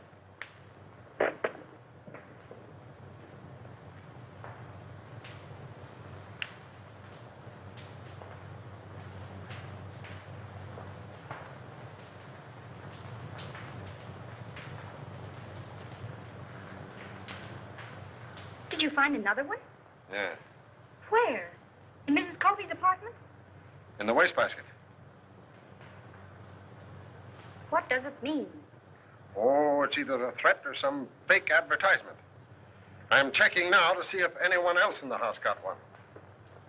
Well, is there anything else you want to tell me? No, but maybe if I stayed on for a few more days and went through his papers, I might run across something. And as his secretary, I should help settle his affairs. Don't you think it's a good idea? I think it's a good penthouse. You know, I ought to lock you up. If we'd have this information last night about the Colby woman and her husband, we'd have Colby now. But what's the use of expecting a reporter to tell a cop anything? But I'm not a reporter anymore, and I might run across something. Don't you think it's a good idea? I think you're trying to flirt with me. If I didn't have 4 kids and a wife that can lick her weight in wildcats, I might like it better. Go on, stay here. But don't get the idea that you're smarter than the police. And don't hold back anything that you find. Hello? I think we have Colby for you. What do you mean, think? Won't he admit it? He isn't admitting anything. He's down at the morgue on a slab. What? I'll be right down. What is it? Where are you going? Have you found Colby? Oh, let me go with you. But I'm not a reporter anymore, and you can tell me everything in perfect confidence. All right, all right.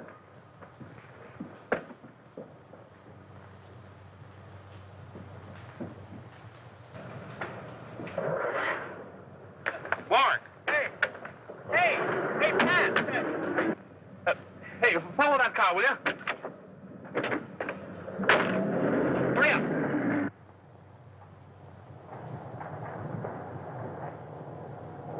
Well, I made it.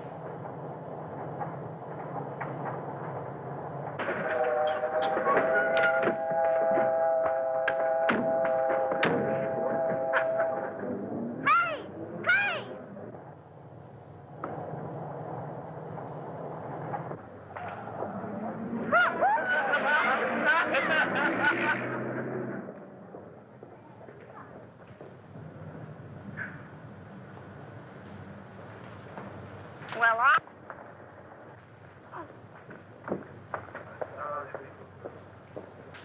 Uh-oh. What you all got me down here for? I ain't going in that place. Oh, yes, I ain't. Can't get me in that place. I done seen one dead body today, and that's enough. It's too much, yes, sir. We only want you to look at my hand. Dave, Yeah. nothing doing. Who is the man? Colby. Mr. Colby, Dave? Why, I didn't like that man alive. So what makes you think I'm going to like him days? Why didn't you like him alive? He didn't talk enough. And it's a sure thing he ain't doing no talking now. All he did is sit around and look at the walls, staring. That's what. And it ain't good when a man don't talk. Well, it won't be good for you if you don't get out of that car now. It ain't gonna be good for me if I does, so I'm staying. You want me to lock you up? Where? In the city jail. They's alive in jail, ain't they? All right, sir. Lock me up with the living.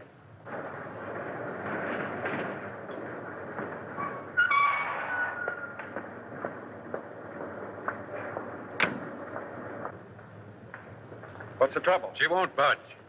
I ain't anxious to start no trouble, sir, but I just naturally don't like dead people. You the janitor? Yes, sir. You knew Colby Burside, didn't you? Oh, yes, sir. All right, that's enough identification. You can go. That way? Right. Yes, sir.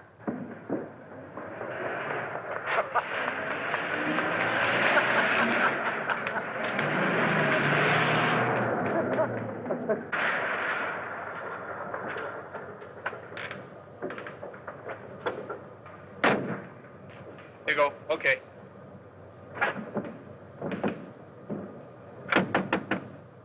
Hey! Hey, Eddie, open up, will you? Hey, listen, stick around here a minute, will you? I may be going right back.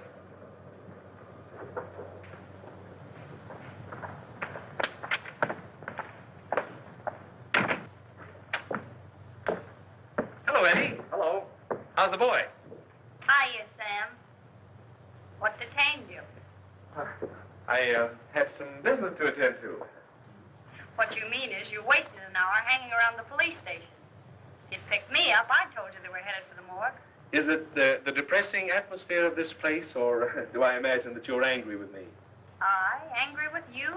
Huh. What have I to be angry with you about? You only pinched my story and made me lose my job. But what does that matter? You lost your job?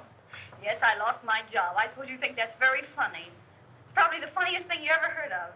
Probably laughed yourself sick over it. Oh, no, darling. Hey, it's all right to cry in this joint, but nix on the lovemaking.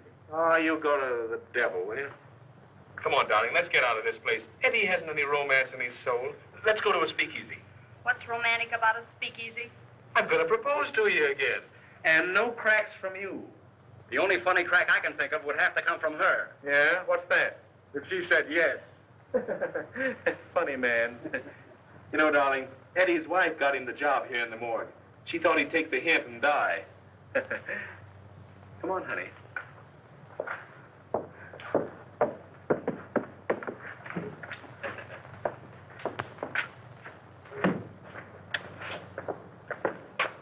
Well, do we go straight to the marriage bureau, or do I have to do some more talking?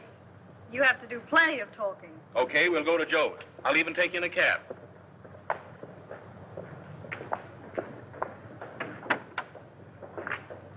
$375 West 58.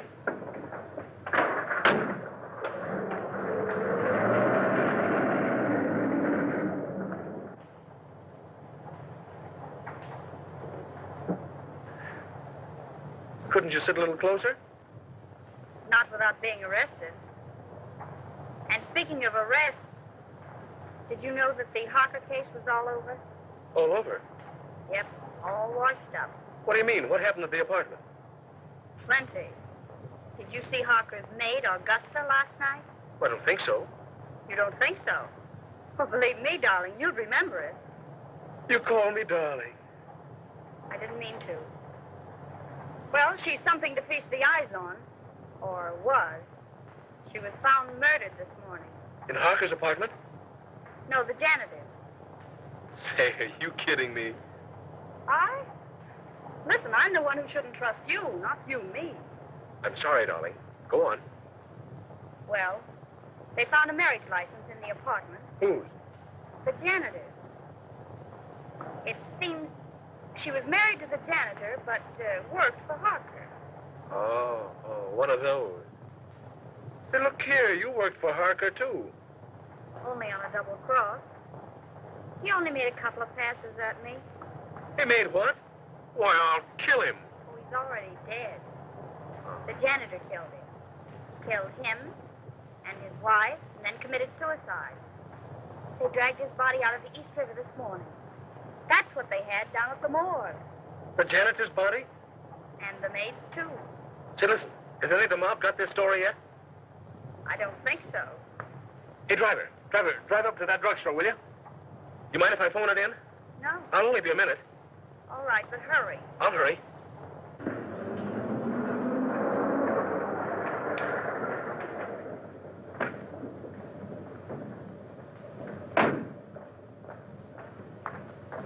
Driver, drive on. You don't want to wait? I don't want to wait.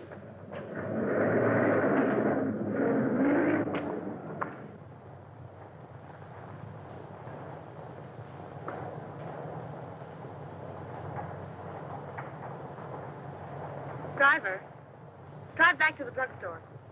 I figured you might want to go back. That's why I made that right turn back there. You know too much. I've been driving a cab for 10 years. I've seen about all there is to see.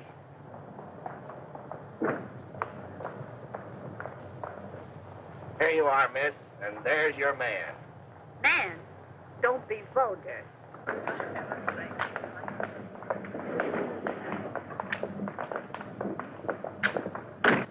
Where'd you go? Listen, Ted. What's the matter? A story I told you about the maid and the janitor. Well, what about it? It isn't the truth. I made it up. Huh? I wanted to get even for last night, so I made it up. There isn't a word of truth in it. Holy smokes.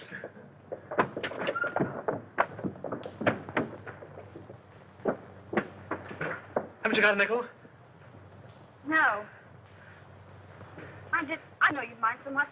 Mine? I phoned that story into your paper.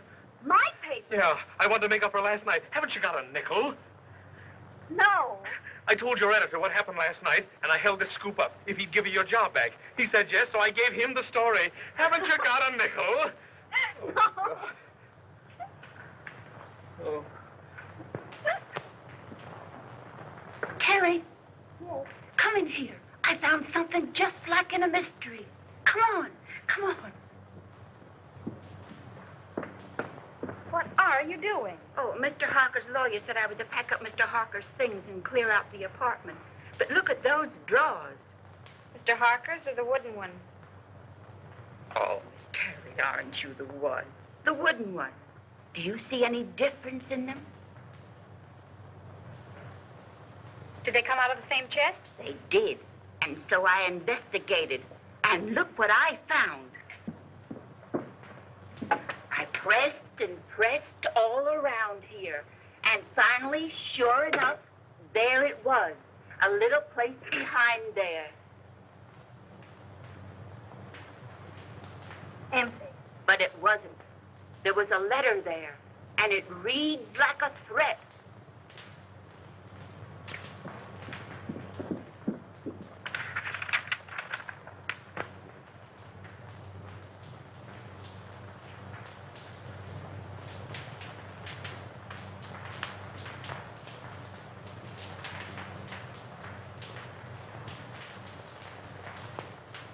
And he signs himself BIJOU. What? Oh, that means the electric chair.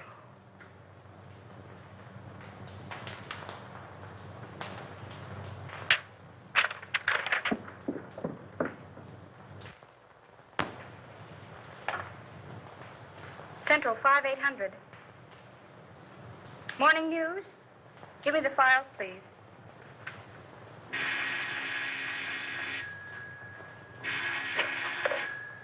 Hello? Hello, Willie. This is Pat Morgan. Would you do me a favor? Well, yes. Look in the files and see when and where a man by the name of Denny Fagan was executed. That's all I have is the name. What? The chair, yes. And call me back at Drake 6048. Thanks.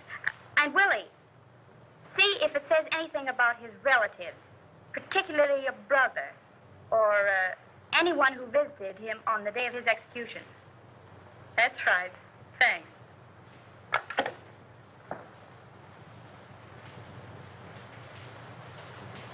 Augusta, will you make yourself scarce?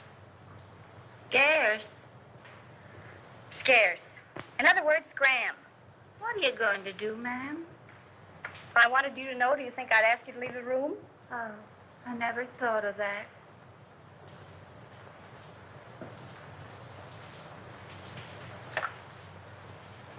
Will you send the janitor up here right away, please?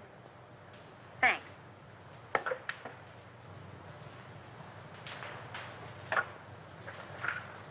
Mr. Martini's apartment, please.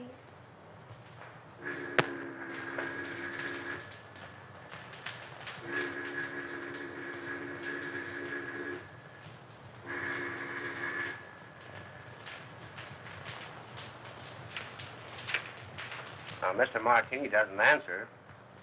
Thank you.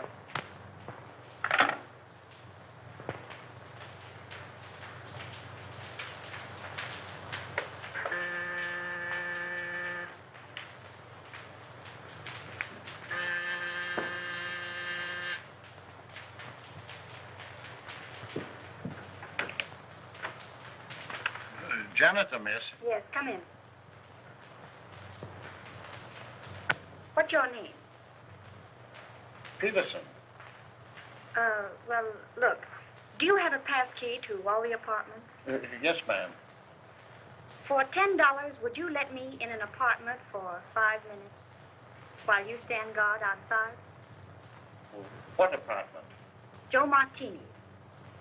Oh, I couldn't think of it, miss. Not for $20.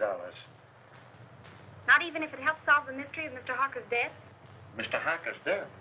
Why, that's solved. I identified Mr. Colby's body myself. The police said he did it. Maybe. But I don't think so. Come on, nobody will find it out. I just phoned Martini's apartment and there was no answer.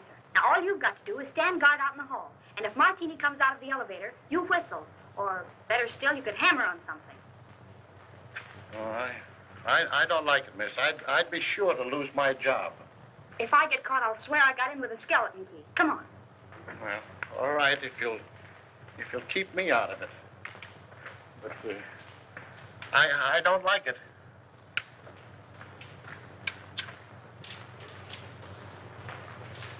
Here you are, miss.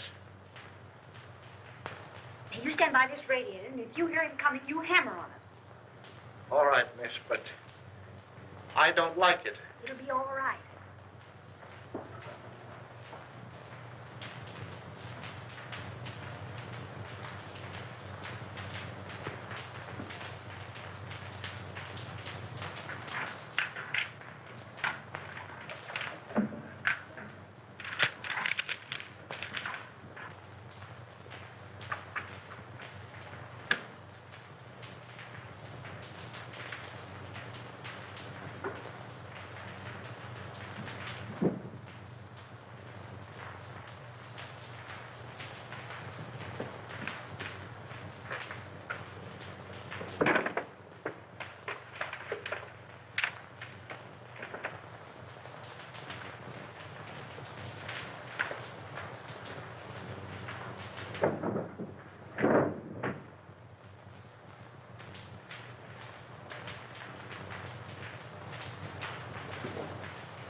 Good afternoon, Mr. Martini. Hello.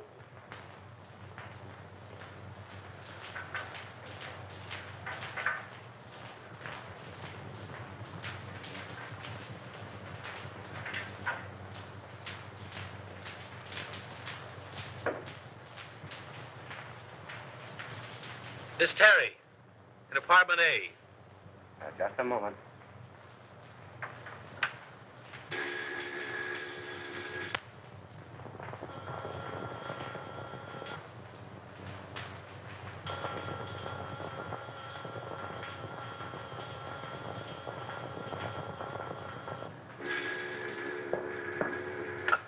Hello. Oh, so it's you. Well, I've called every speakeasy in town. Where are you? I'm at home. What's on your beautiful little mind? Little mind. Plenty.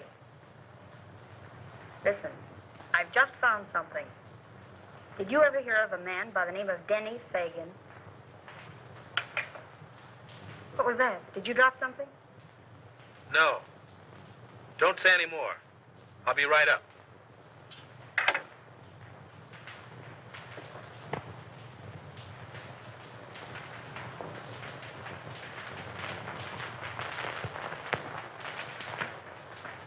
Thank you.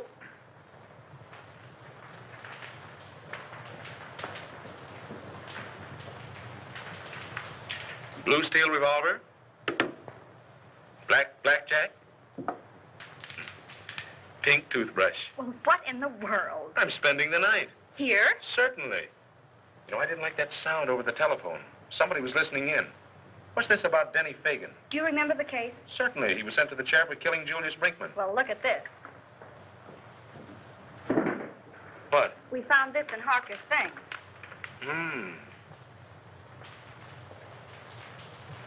Anything else? Plenty. Guess whose mob he was in? Yeah, I couldn't imagine. Not Mr. Josephus Martini's. Yes, Mr. Josephus Martini's. I just got the dope on it from the office. There may be something in it, and then again, no.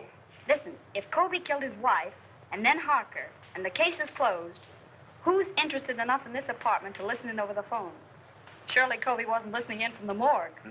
Let's hope not.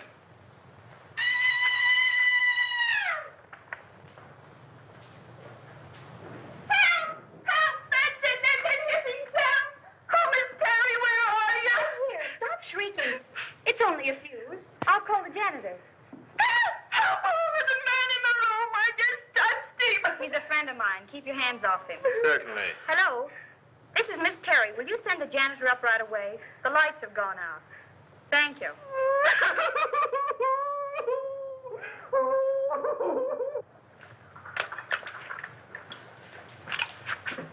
There's the ice.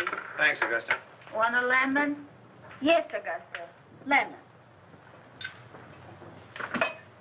You know, come to think of it, this Fagan kid was supposed to be mixed up in Mark. Ah. That got it, miss. Oh, I'll see if any of the globes are burned out. All right, thanks.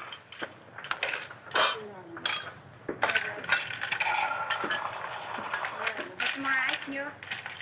Still looking for the lemon. lemon. I'll find it. There's some people would think I'm a swell guy. Oh, you're crazy. Yeah? Well, that's your idea. You're only showing off for my benefit. I can use a gun. You'd probably shoot me and become a widow before you tasted the joys of being married to me. Good heavens, what a man. Certainly. Why don't you shut up and go to bed? Well, I can't very well go to bed with you hanging around here. Oh, I'm leaving. And if anything should happen, you stay in here and keep the door locked. Even if I hear you yelling, Pat, Pat, come save me. Certainly. Oh, go to the devil, will you? Don't drink all the scotch. That's it.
Come on, stick 'em up and keep 'em up.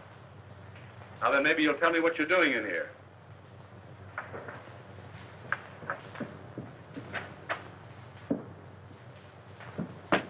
Martini. Yeah, old dry martini himself.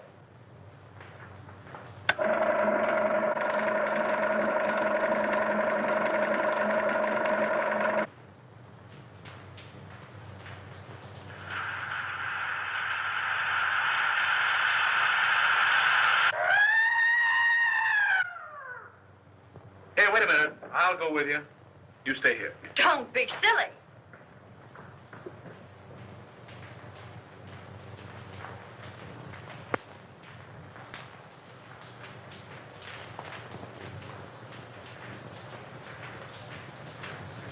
There's a deep cut in the head, but I'm not satisfied. I want an autopsy. All right. All right, Martini, talk. Now you talk.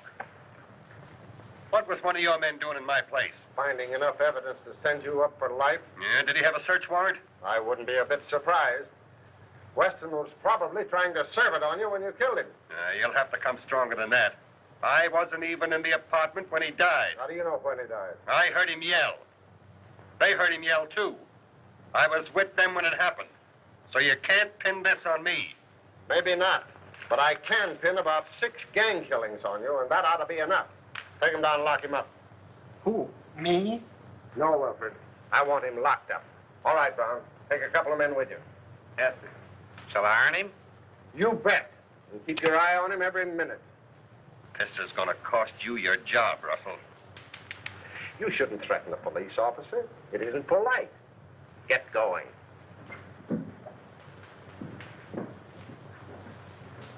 Go up to the penthouse. I want to have a little talk with you. You stay here until I come back.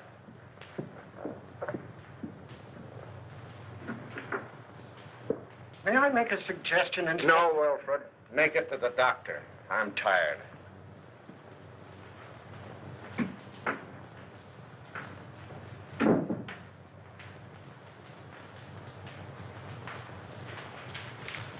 I wouldn't stay here another night for all the tea in China. You're smarter than somebody else I know.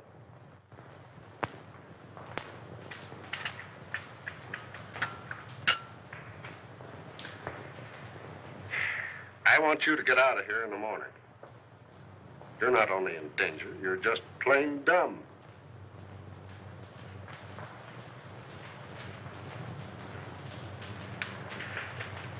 When you found this letter, why didn't you bring it?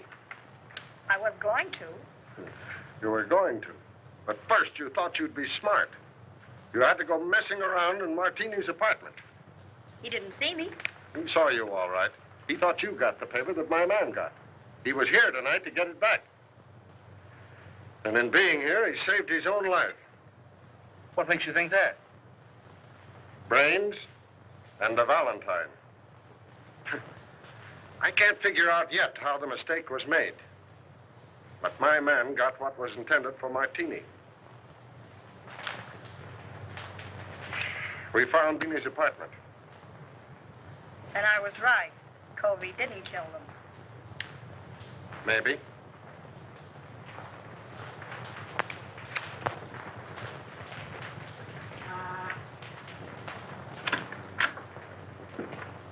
Mail.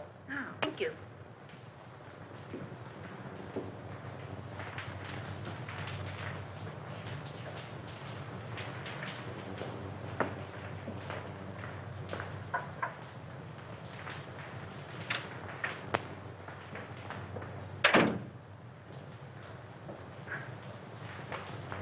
Good heavens, Augusta. You look like you're going to a funeral. I am, ma'am. Mr. Harper's. Oh. And they're burying Mr. and Mrs. Covey today, too. And if I hurry, maybe I can catch them both. Well, have fun. Why, Miss Terry, how you do say such dreadful things.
Who is it?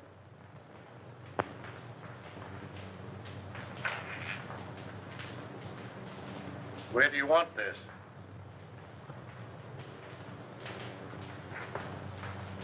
What's the matter, miss? Did I startle you? Oh, I'm sorry.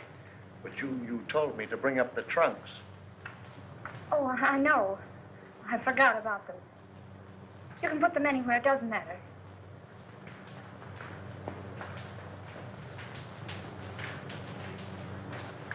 I wonder, could you come down and pick out yours?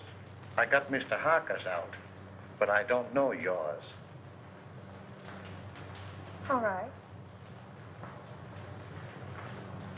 But couldn't we go down in the elevator? Yes, ma'am.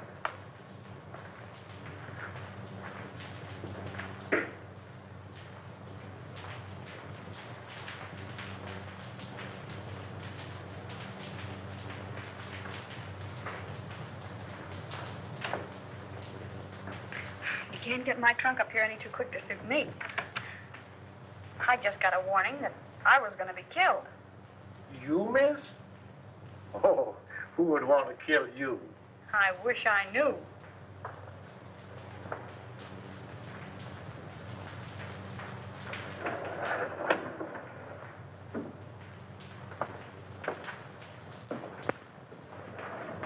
Do you live down here? Over there. Aye, but it's dark. I'm the janitor. Where's the trunk room? This way.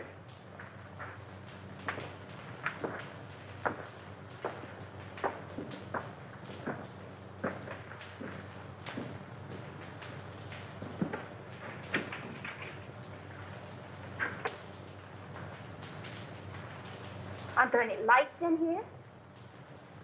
I'll go in and turn them on.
Why don't you answer your bell?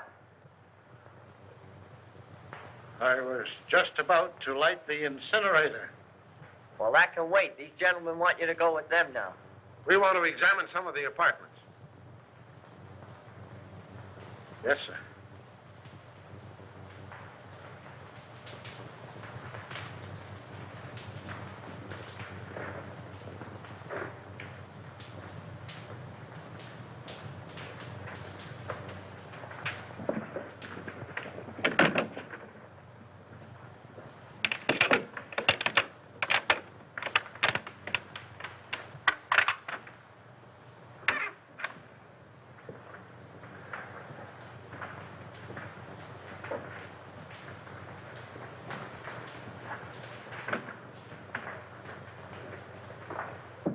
Start in on this one.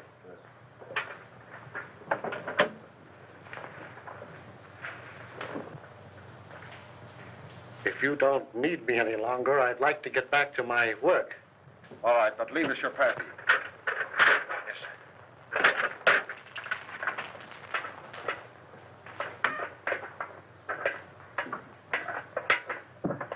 May I make a suggestion? No.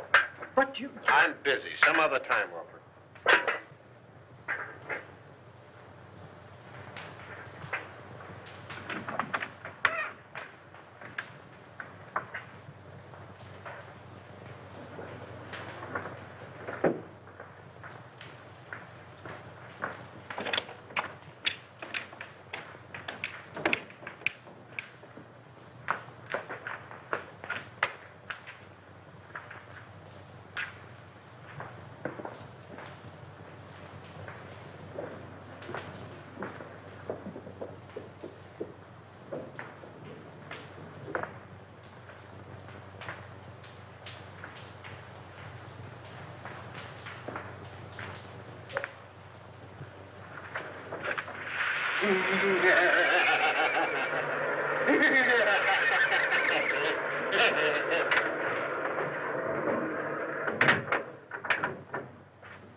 What do you want?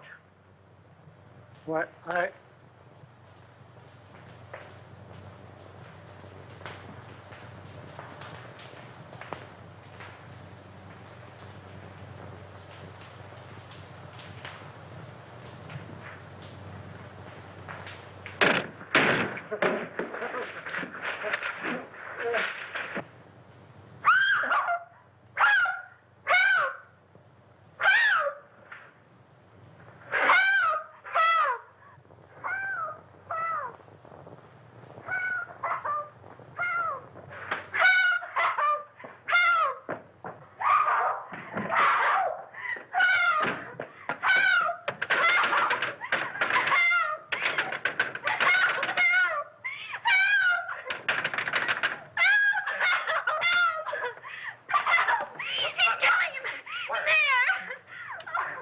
Dad, here, darling. Listen, you're all right here.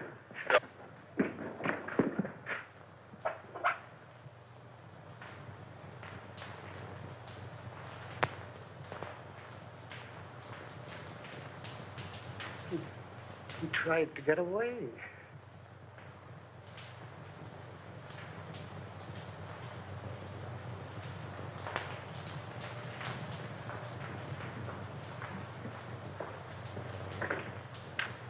Hi.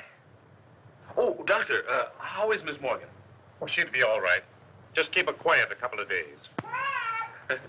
Try and keep her quiet.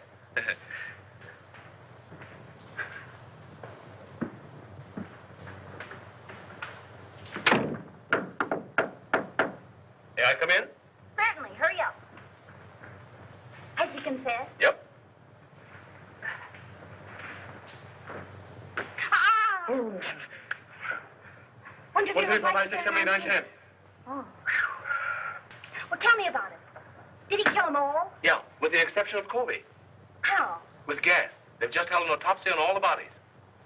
I know. Augusta was nearly broken-hearted because they called off all the funerals. Why did he kill them? Revenge. You were right, as usual. He was Denny Fagan's brother. Fagan was a cab driver, just a kid, and according to him, honest. Fagan was sharing an apartment with one of Martini's men. They used Fagan's cab to take Brinkman on his last ride. They even planted the gun on the kid, and he was the only one of the mob that didn't have an airtight alibi.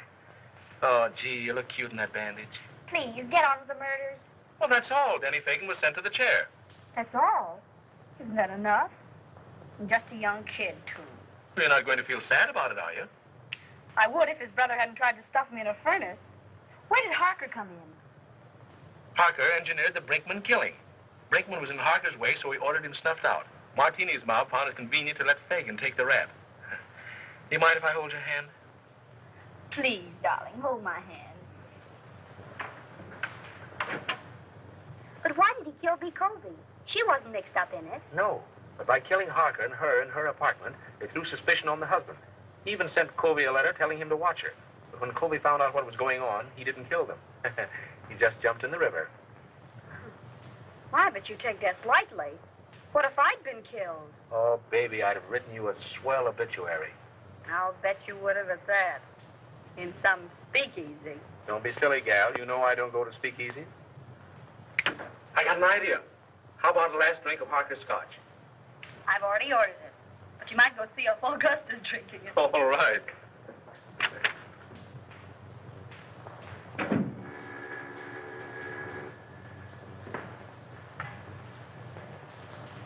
Is this Miss Patricia Morgan? This is she.